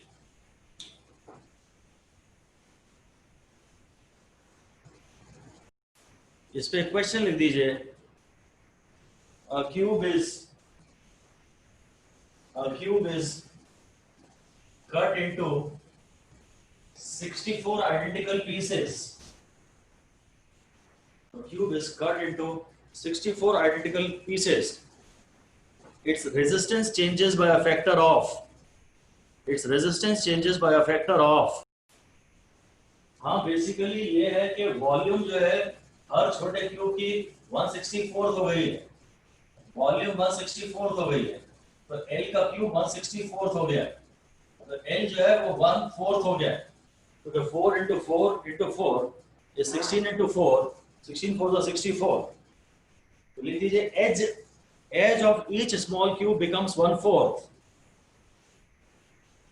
edge of each small cube becomes 1/4, और रेजिस्टेंस का भी फॉर्मूला आया था रो बाय एल, तो R big R small upon R big उल्टा चलता है, इसको तो L big upon L small, तो एल स्मॉल जो है वो एल बिग बाय 4 है, तो R small upon R big is equal to 4, तो it changes by a factor of 4, resistance 4 times हो जाएगा। जितना छोटा कंडक्टर होगा एल कम है ना, जितना छोटा कंडक्टर होगा उतना रेजिस्टेंस ज्यादा हो करेगा, तो छोटे दिल का आदमी होगा वो रेजिस्ट ज्यादा करेगा, जितना छोटा कंडक्टर होगा उसका रेजिस्टेंस ज्यादा होगा। तो एल जिसकी कम है उसका रेजिस्टेंस ज्यादा है। अब जो 64 क्यूब्स हो गए, अब जो क्यूब्स बन गए उनका रेजिस्टेंस ज्यादा हो जाएगा, हर क्यूब का रेजिस्टेंस ज्यादा हो जाएगा क्योंकि एल कम हो जाएगा, रो तो कांस्टेंट है, रो तो कांस्टेंट है। ठीक है, ओके नेक्स्ट क्वेश्चन लिखिए, हेडिंग दे दीजिए, अच्छा चलिए हेडिंग दे दीजिए एक्सप्रेशन ऑफ आर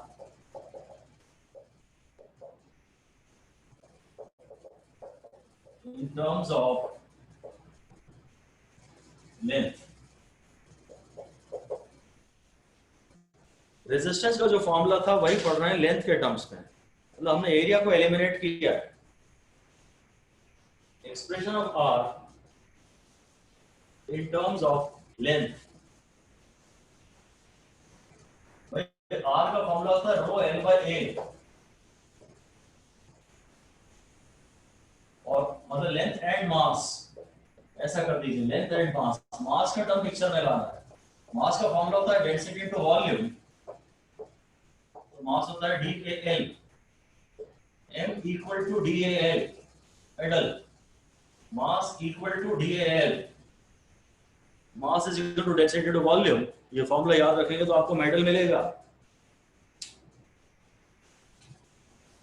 ओके, अब मैं क्या कर रहा हूं, मुझे A एलिमिनेट करना है इन दोनों में से। यहां से मैं A निकालता हूं, A आएगा m/dl, और इसको फर्स्ट इक्वेशन में पुट कर देता हूं। A एलिमिनेट कर रहा हूं तो R है रो L, और अपॉन A है तो m और dl, तो ये हो गया रो इंटू d, एक रेजिस्टेंस है, एक डेंसिटी है, into L square by m। पूरा फॉर्मूला हमें याद नहीं करना है, इंपॉर्टेंट नहीं है, खाली ये समझना है कि R proportional to L square होता है, R proportional to L square होता है। बेसिक फॉर्मूला था R का रो L बाय A। वहां अगर कोई मुझसे कहता तो मैं कहता R प्रोपोर्शनल टू L होता है। तो प्रॉब्लम यही है कि कब आप कहोगे R proportional to L square है और कब आप कहोगे R प्रोपोर्शनल टू L है। अगर एरिया भी दे दिया गया हो आपको, या अगर एरिया कांस्टेंट हो, if area is constant then R proportional to L, but if mass is constant, ऐसे लिख दीजिए, if area is constant and we take a longer wire, if area is constant and we take a longer wire then R proportional to L।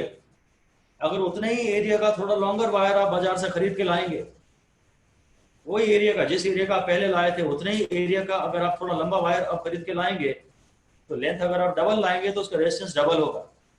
But लिख दीजिए, आगे लिख दीजिए, if mass is same, mass is same, then resistance of a longer wire is proportional to L square। अगर मास same है तो फिर resistance proportional to L square. Mass same है मतलब वॉल्यूम सेम है, डेंसिटी तो हम लोग सेम मानते ही हैं। लिख दीजिए volume is same, volume is same then R proportional to L square। हाँ, ये वाली बात थोड़ी काम की है, एक स्टार देने लायक है, क्योंकि इससे मिक्सअप होता है, इससे मिक्सअप होता है। अगर एक वायर को आप स्ट्रेच करोगे या रिकास्ट करोगे इवन वायर को, तो उसकी वॉल्यूम तो फिक्स्ड है, उस समय R proportional to L square होता है। लिख दीजिए on stretching a wire or on recasting it in other shape, recast किया उसको मेल्ट करने के बाद, तब तो मास कांस्टेंट होता है, मास कांस्टेंट होता है, वॉल्यूम कांस्टेंट होती है, तब R proportional to L square होता है, तब R proportional to L square होता है।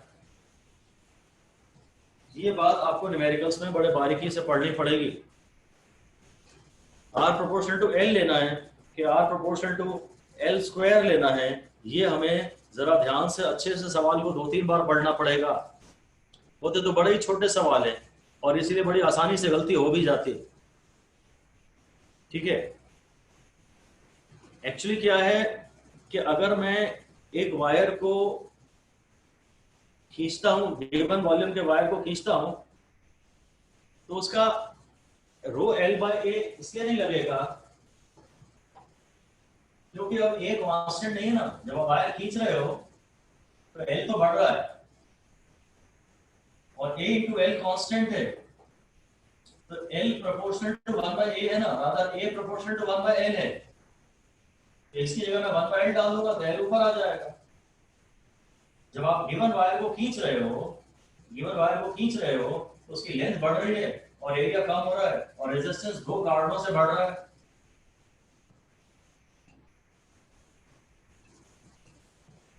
अगर वो कभी न्यूमेरिकल में कहेगा 2 अलग अलग वायर्स का रेजिस्टेंस कंपेयर करो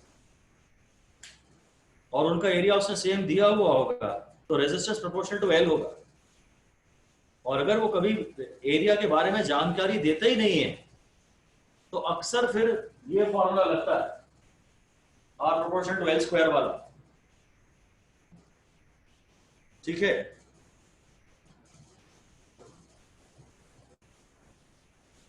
लेंथ जब बढ़ती है तो एरिया कम होता है और दोनों कारणों से रेजिस्टेंस बढ़ता है। चलिए छोटा सा क्वेश्चन कुछ लिख लेते हैं, लिख दीजिए। To wires have lengths in the ratio 1:2. Two wires have lengths in the ratio 1:2. बस कुछ भी नहीं बोला उसने, कहता कंपेयर द रेजिस्टेंसेस। मतलब मटेरियल सेम है, चलो ये बोल दिया मटेरियल सेम है, रो के बारे में कोई एम्बिग्विटी नहीं है सवाल में, मटेरियल सेम है तो रो सेम है। इसमें हमें यही मानना पड़ेगा, लिख दीजिए in absence of any information bracket में डिपेंडिंग अपॉन दी ऑप्शंस, हो सकता है ऑप्शन में कोई जानकारी दे दी हो, क्वेश्चन में नहीं देते तो कई बार ऑप्शन में जानकारी दे देते हैं। Depending upon the options we will make simplifying assumptions, so we will assume the area to be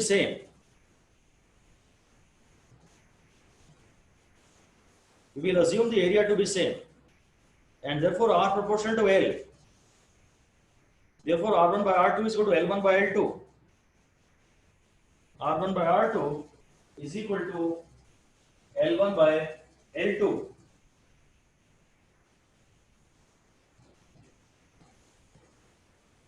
बस 1:2।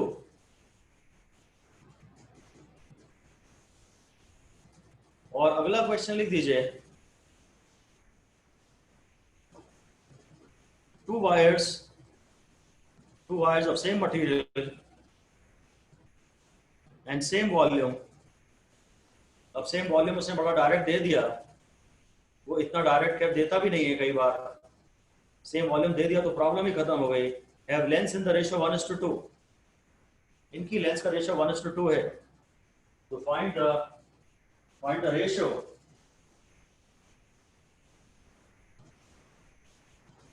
Ratio of the resistances. Find the ratio of the resistances. अब उसने बोला है कि मास सेम है, वॉल्यूम सेम है, तो R proportional to L square हो गया, तो 1/2 का स्क्वायर 1/4।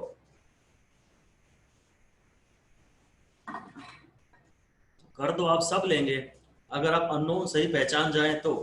अगर सवाल आप सही पढ़ लें और गलती से भी ध्यान चला जाए कि अरे ये तो सवाल थोड़ा टेढ़ा है, तो फिर कर तो आप सही लेंगे। प्रॉब्लम ये होती है कि हम सवाल पढ़ते ही कुछ अज्यूम कर लेते हैं कि ये पूछा है सवाल में। सवाल को 2 बार 3 बार आपको बहुत अच्छे से पढ़ना चाहिए और अननोन को ढंग से पहचानना चाहिए, उसके बाद प्रॉब्लम बचेगी नहीं ज्यादा। इसी में एक और क्वेश्चन बनता है, लिख दीजिए a wire is stretched such that its length increases by x%. ये wire is stretched such that its length increases by x%.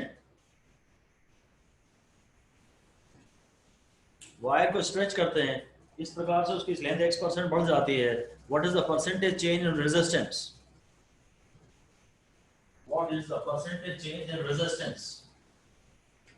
तो फिर से की वर्ड है स्ट्रेच्ड है, तो उसका मास कांस्टेंट है, उसकी वॉल्यूम कांस्टेंट है, और ऐसे में resistance proportional to L square है, तो delta R by R is equal to 2 delta L by L. So this is 2 into plus x plus 2x%. Length increase हुई है इसलिए मैंने प्लस साइन लगाया है, लेंथ इंक्रीज हुई है इसलिए मैंने प्लस साइन लगाया है। अगर आप वायर को खींच के उसकी लेंथ बढ़ाएंगे x% से तो उसका रेजिस्टेंस 2x% बढ़ जाएगा। पर आप ये भी जानते ही होंगे, लिख दीजिए this is valid for small changes only. खाली स्मॉल चेंजेस के लिए वैलिड है। अगर लेंथ तुमने 1%, 2%, 3% तक बढ़ाई है तो ठीक है, ठीक है। इसमें अब क्वेश्चन लिख दीजिए फिर से कि a wire is a cylindrical wire is put in a die, put in a die and recasted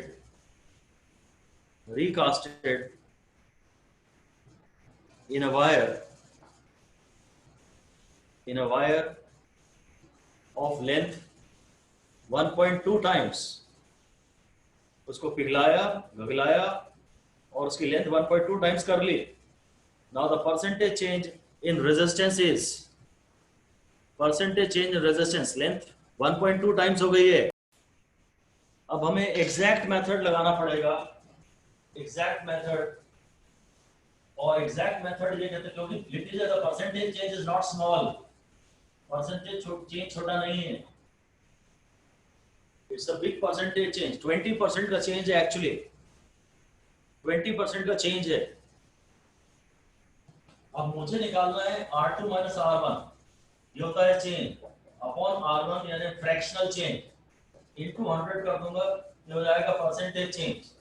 मतलब मुझे निकालना है R2 bye R1 minus 1 into 100. मतलब ये हो जाएगा R proportional to L square होता है L2 square by L1 square minus 1 into 100. तो ये हो जाएगा 1.2 का square minus 1 into 100 1.44 minus 1 into 100. तो 44% इसका सही जवाब. अप्रोक्सीमेट मेथड से करते हैं तो 40% आता. एग्जैक्ट मेथड लगाना पड़ेगा आपको. चेंज है नया माइनस पुराना. फ्रैक्शनल चेंज है नया माइनस पुराना अपॉन पुराना. जो बेस था ये R1 इंटू 100 कर दिया तो परसेंटेज चेंज हो गया. तो रेजिस्टेंसेस का रेशियो -1 इंटू 100 और R proportional to L square है.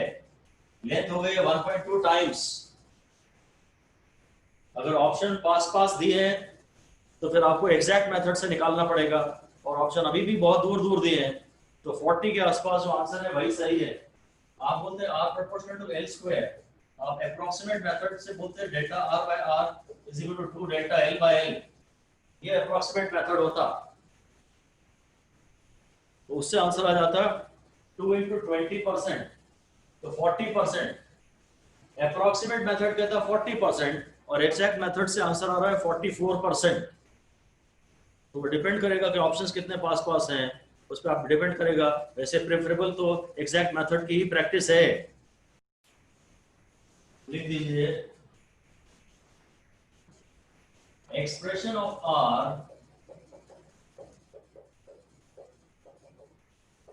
in terms of mass and area. मतलब आपको लेंथ एलिमिनेट करना है. R का फॉर्मूला होता है rho L by A. Area तो ठीक है पर मुझे L पसंद नहीं है तो M होता है मेडल. इससे L है M बाय DA. इसको यहां पुट कर दीजिए तो R हो जाएगा रो बाय A.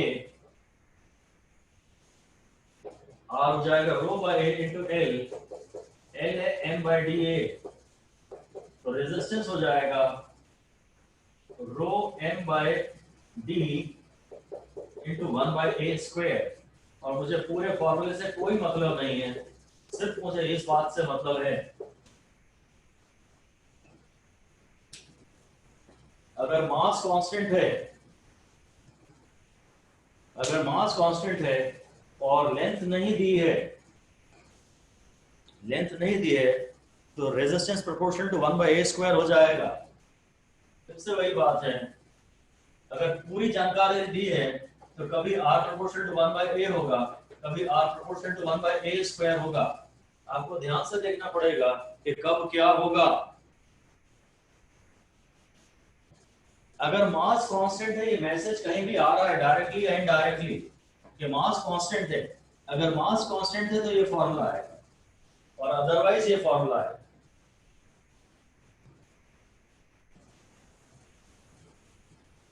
ठीक है, क्वेश्चन लिखिए. 2 wires of same length length दे दी मैंने, 2 wires of same length have areas in the ratio 1:2, have areas in the ratio 1:2. To compare their resistances.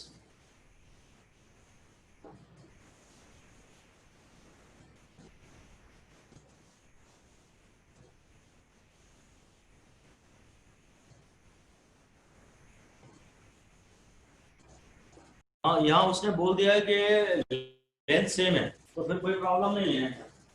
R is equal to rho L by A, अगर length same है तो R proportional to 1/A बोल सकते हैं। अब actually length इनकी अगर same है और एक ऐसा है, लेंथ सेम है और एक का एरिया ज्यादा है, तो ये मोटा वायर है, मास तो इनके अब सेम हो ही नहीं। अगर मास सेम होते हैं तब ये लगता है, मास सेम नहीं हुए।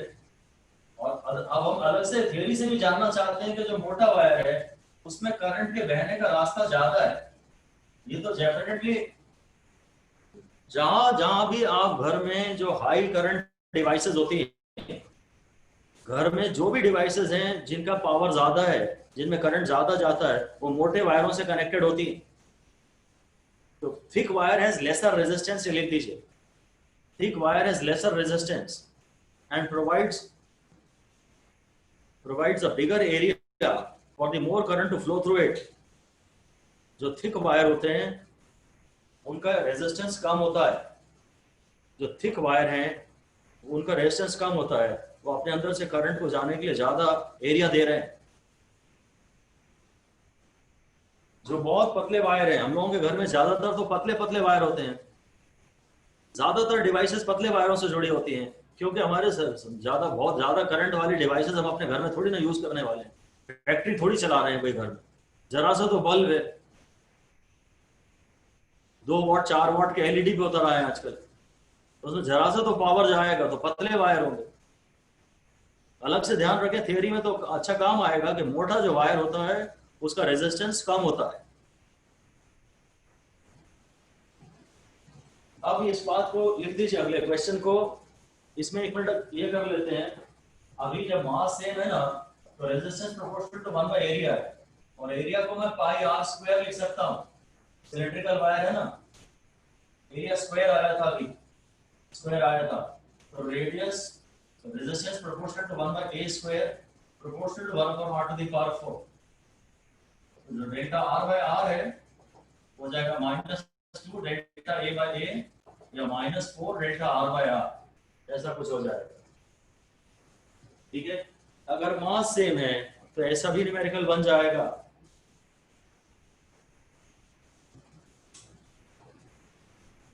अगर मास सेम है तो ऐसा न्यूमेरिकल भी बन जाएगा। वो बोलेगा wire is stretched, stretched is the keyword, such that its radius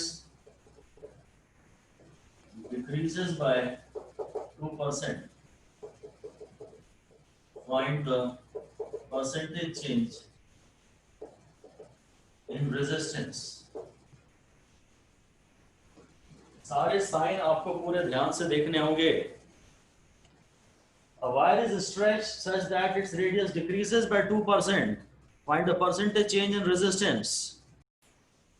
ये देखिए, रेडियस डिक्रीजेस बाय, मुझे ये तो पता है कि अगर स्ट्रेच है तो मास सेम है, तो लेंथ के बारे में कोई जानकारी नहीं दी जाएगी। r proportional to 1/a square होगा, ये ऐसा निकलने वाला है, r इज प्रोपोर्शनल टू ये, तो डेल्टा r बाय r आएगा -4 डेल्टा r बाय r, और डेल्टा r बाय r का भी साइन में डालूंगा, इट डिक्रीजेस बाय 2%, इसको मैं -2 डालूंगा तो +8 हो जाएगा।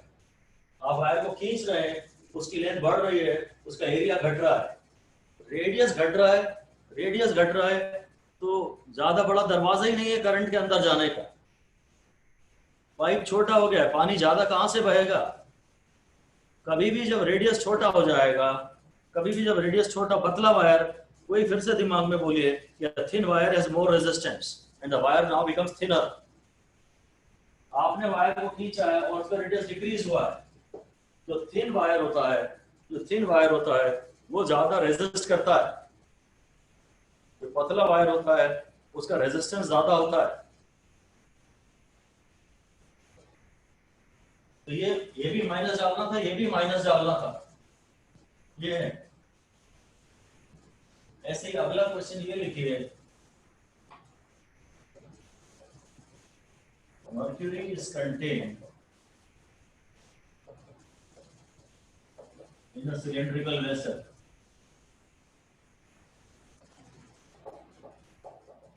It is now poured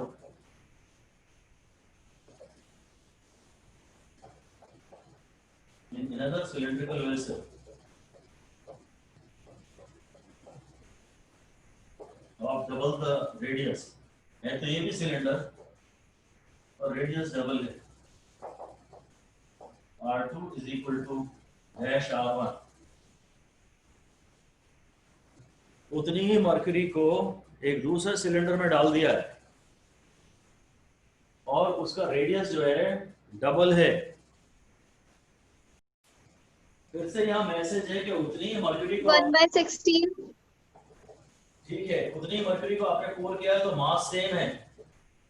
अगर मास सेम है तो resistance proportional to 1/r to the power 1/4 तो R2 by R1 is equal to R1 by R2 to the power 4 और बाद में रेडियस डबल है, बाद में रेडियस डबल है। 1/16 इसका ठीक जवाब है। R2 is equal to R1 by 16 इसका ठीक जवाब है। रेडियस डबल हो गया है। पहले ऐसा कंटेनर था, पहले ऐसा कंटेनर था, अब और इसमें मैंने मर्क्यूरी भरी हुई थी, इसमें मर्क्यूरी भरी हुई थी किसी लेंथ तक। अब मुझे लेंथ तो नहीं पता कि लेंथ इसमें कितनी आ रही है, मुझे मर्क्यूरी की लेंथ तो नहीं पता, पर रेडियस 2 गुना हो गया मतलब एरिया 4 गुना हो गया। मोटा वायर हो गया है, ये मोटा कंडक्टर हो गया है, इसका तो रेजिस्टेंस कम होना ही है, इसका तो रेजिस्टेंस कम होना ही है।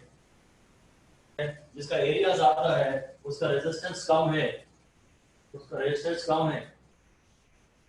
फिर मैं फाइनली आगे चल रहा हूं और रिलेटेड टर्म्स पढ़ा रहा हूं। एक नया रिलेटेड टर्म है, एक रिलेटेड टर्म है मोबिलिटी। ये भी अच्छा इंटरेस्टिंग है, दो स्टार दे दीजिए।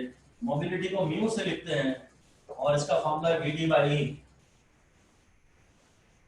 इंटरेस्टिंग है, म्यू है VD by E।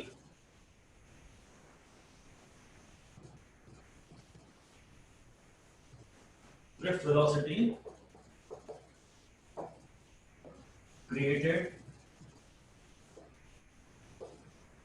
by a unit field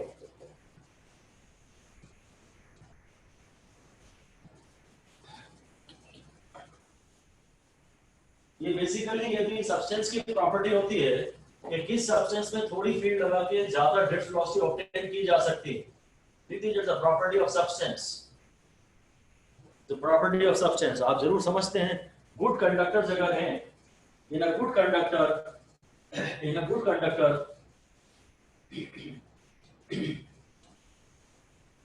larger drift velocity will be obtained, larger drift velocity can be created by applying the same field। अगर कंडक्टर अच्छा है तो थोड़ी सी फील्ड लगाने से भी उसके इलेक्ट्रॉन्स में ड्रिफ्ट वेलोसिटी ज्यादा आ जाएगी, तभी तो उनमें मोबिलिटी ज्यादा होगी। जो ज्यादा चल लेंगे, जो ज्यादा चल लेंगे उनकी मोबिलिटी ज्यादा होगी। अच्छे कंडक्टर्स की मोबिलिटी ज्यादा होती है। मोबिलिटी तो v पे डिपेंड करता है, जिसकी वेलोसिटी ज्यादा होगी उसकी मोबिलिटी ज्यादा होगी। अब यूनिट इलेक्ट्रिकल फील्ड से कितनी मोबिलिटी, कितनी वेलोसिटी क्रिएट होती है उससे मोबिलिटी नापते हैं। इसकी यूनिट जो है इंटरेस्टिंग है, यूनिट देखते हैं। फॉर्मूला है velocity per unit electrical field. Velocity है मीटर पर सेकंड और ई है volt per metre, volt per metre, तो metre square upon volt second. Mobility की जो यूनिट है वो है metre square upon volt second.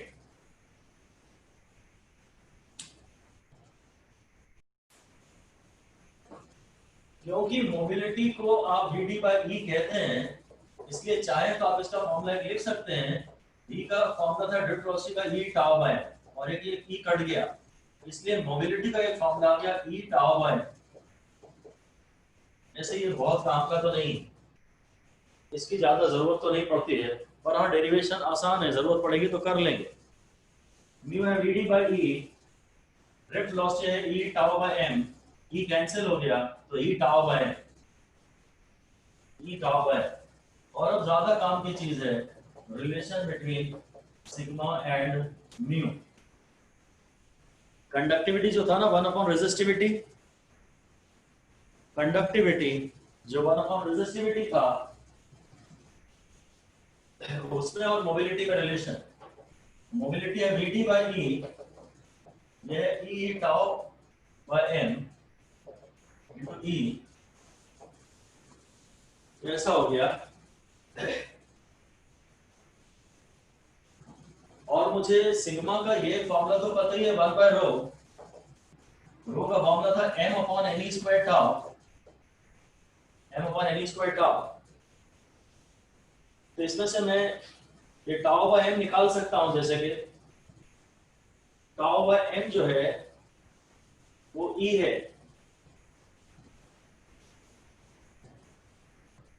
मैं लिख सकता हूं mu is equal to e tau by M, e tau by m. तो टाउ बाय एम को अगर निकालूं तो म्यू बाय ई, तो कंडक्टिविटी जो कि 1 अपॉन रेजिस्टिविटी है वो n E square into tau by M है, तो n E square into mu by E है, इसके सिग्मा का फॉर्मूला है n ई म्यू। सिग्मा का फॉर्मूला है n ई म्यू। काफी इंपॉर्टेंट फॉर्मूला है, 4 स्टार दिए जाएं इसके, डेरिवेशन की जरूरत नहीं है। मैंने म्यू से स्टार्ट किया, अब यहाँ आने के बाद मेरे को चूंकि सिग्मा से का चाहिए रिलेशन इन दो, एक बार मैंने म्यू से स्टार्ट किया और एक बार सिग्मा का फॉर्मूला लिखा, क्योंकि मुझे इन दोनों को रिलेट करना है। एक बार म्यू का फॉर्मूला लिखा, थोड़ा सा सॉल्व किया, एक बार सिग्मा का फॉर्मूला लिखा, इन दोनों में से m बाय टाउ एलिमिनेट कर दिया।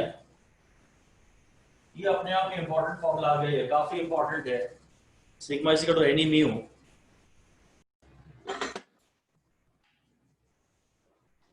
ये भी इंपॉर्टेंट है, relation between J and E, relation between J and E। I का फॉर्मूला आया था NEAVD, जो I by A है वो J होता है और NEVD होता है। जो करंट पर यूनिट एरिया है उसको करंट डेंसिटी कहते हैं। और बस आप मेरे को यहाँ पे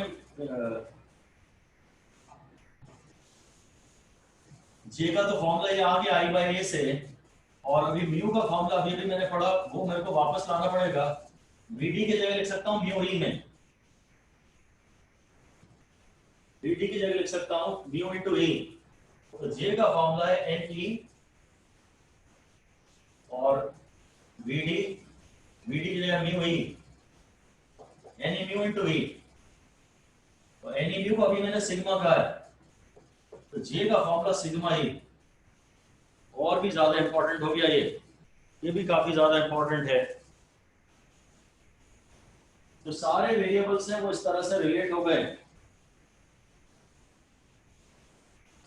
ठीक है। I का फॉर्मूला है NEAVD, I बाय A है J है NEVD, और म्यू होता है VD बाय E, तो VD हो गया म्यू ई, यहाँ लिख दिया म्यू ई, ये म्यू ई, और NE म्यू को सिग्मा लिख दिया, तो J bye E।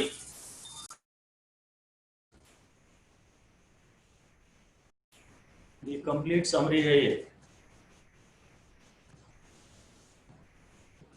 Drift velocity का फॉर्मूला पढ़ा था, यही टाउ बाय एम, आई का फॉर्मूला NEAVD, करंट डेंसिटी है I बाय A, और इसीलिए यहां से हो जाएगा NEVD, ओम्स लॉ बीच में आई आर है rho L by A, rho है m upon n square tau, और कंडक्टेंस है 1 अपॉन रेजिस्टेंस, और कंडक्टिविटी है 1 अपॉन रेजिस्टिविटी। कंडक्टिविटी है 1 रेजिस्टिविटी। तो एक तो शायद आपके ये फॉर्मूला काम का है, ये फॉर्मूला काम का है, और ये फॉर्मूले काम के हैं। ये इन पे ज्यादा ध्यान दिया जाए। और फिर ये तो छूट ही गया, मोस्ट इंपॉर्टेंट तो यही है, ये मोस्ट इंपॉर्टेंट है, इसकी हमें बहुत ही ज्यादा जरूरत पड़ेगी। रो का ये जो फॉर्मूला है m/n² टाउ, जहाँ m ये इलेक्ट्रॉन का मास है, ये बहुत ही ज्यादा इंपॉर्टेंट है, काफी बार इसकी साल भर जरूरत पड़ेगी।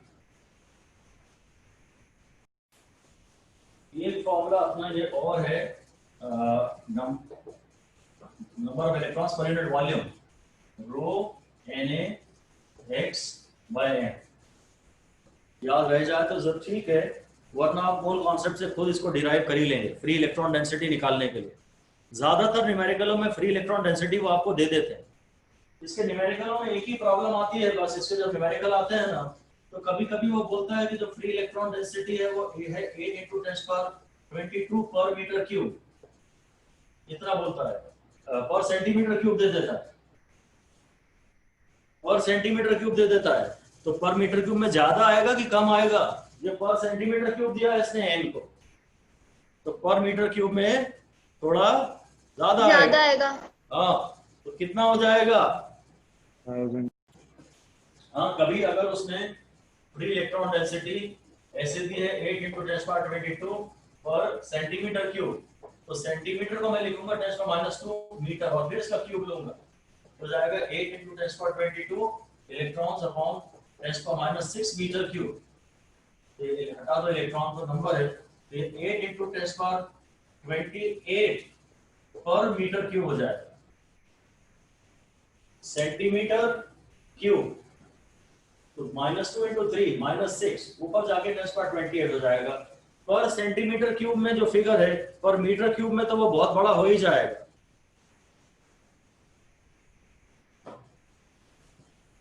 So I think that's all for now. Mainly जो मेन वेरिएबल्स हैं वो बस यही हैं, टर्मिनोलॉजी करंट इलेक्ट्रिसिटी में और अब इसके आगे डेवलप नहीं होगी mostly. Okay, thank you. Thank you, sir. Thank you, sir. Sir.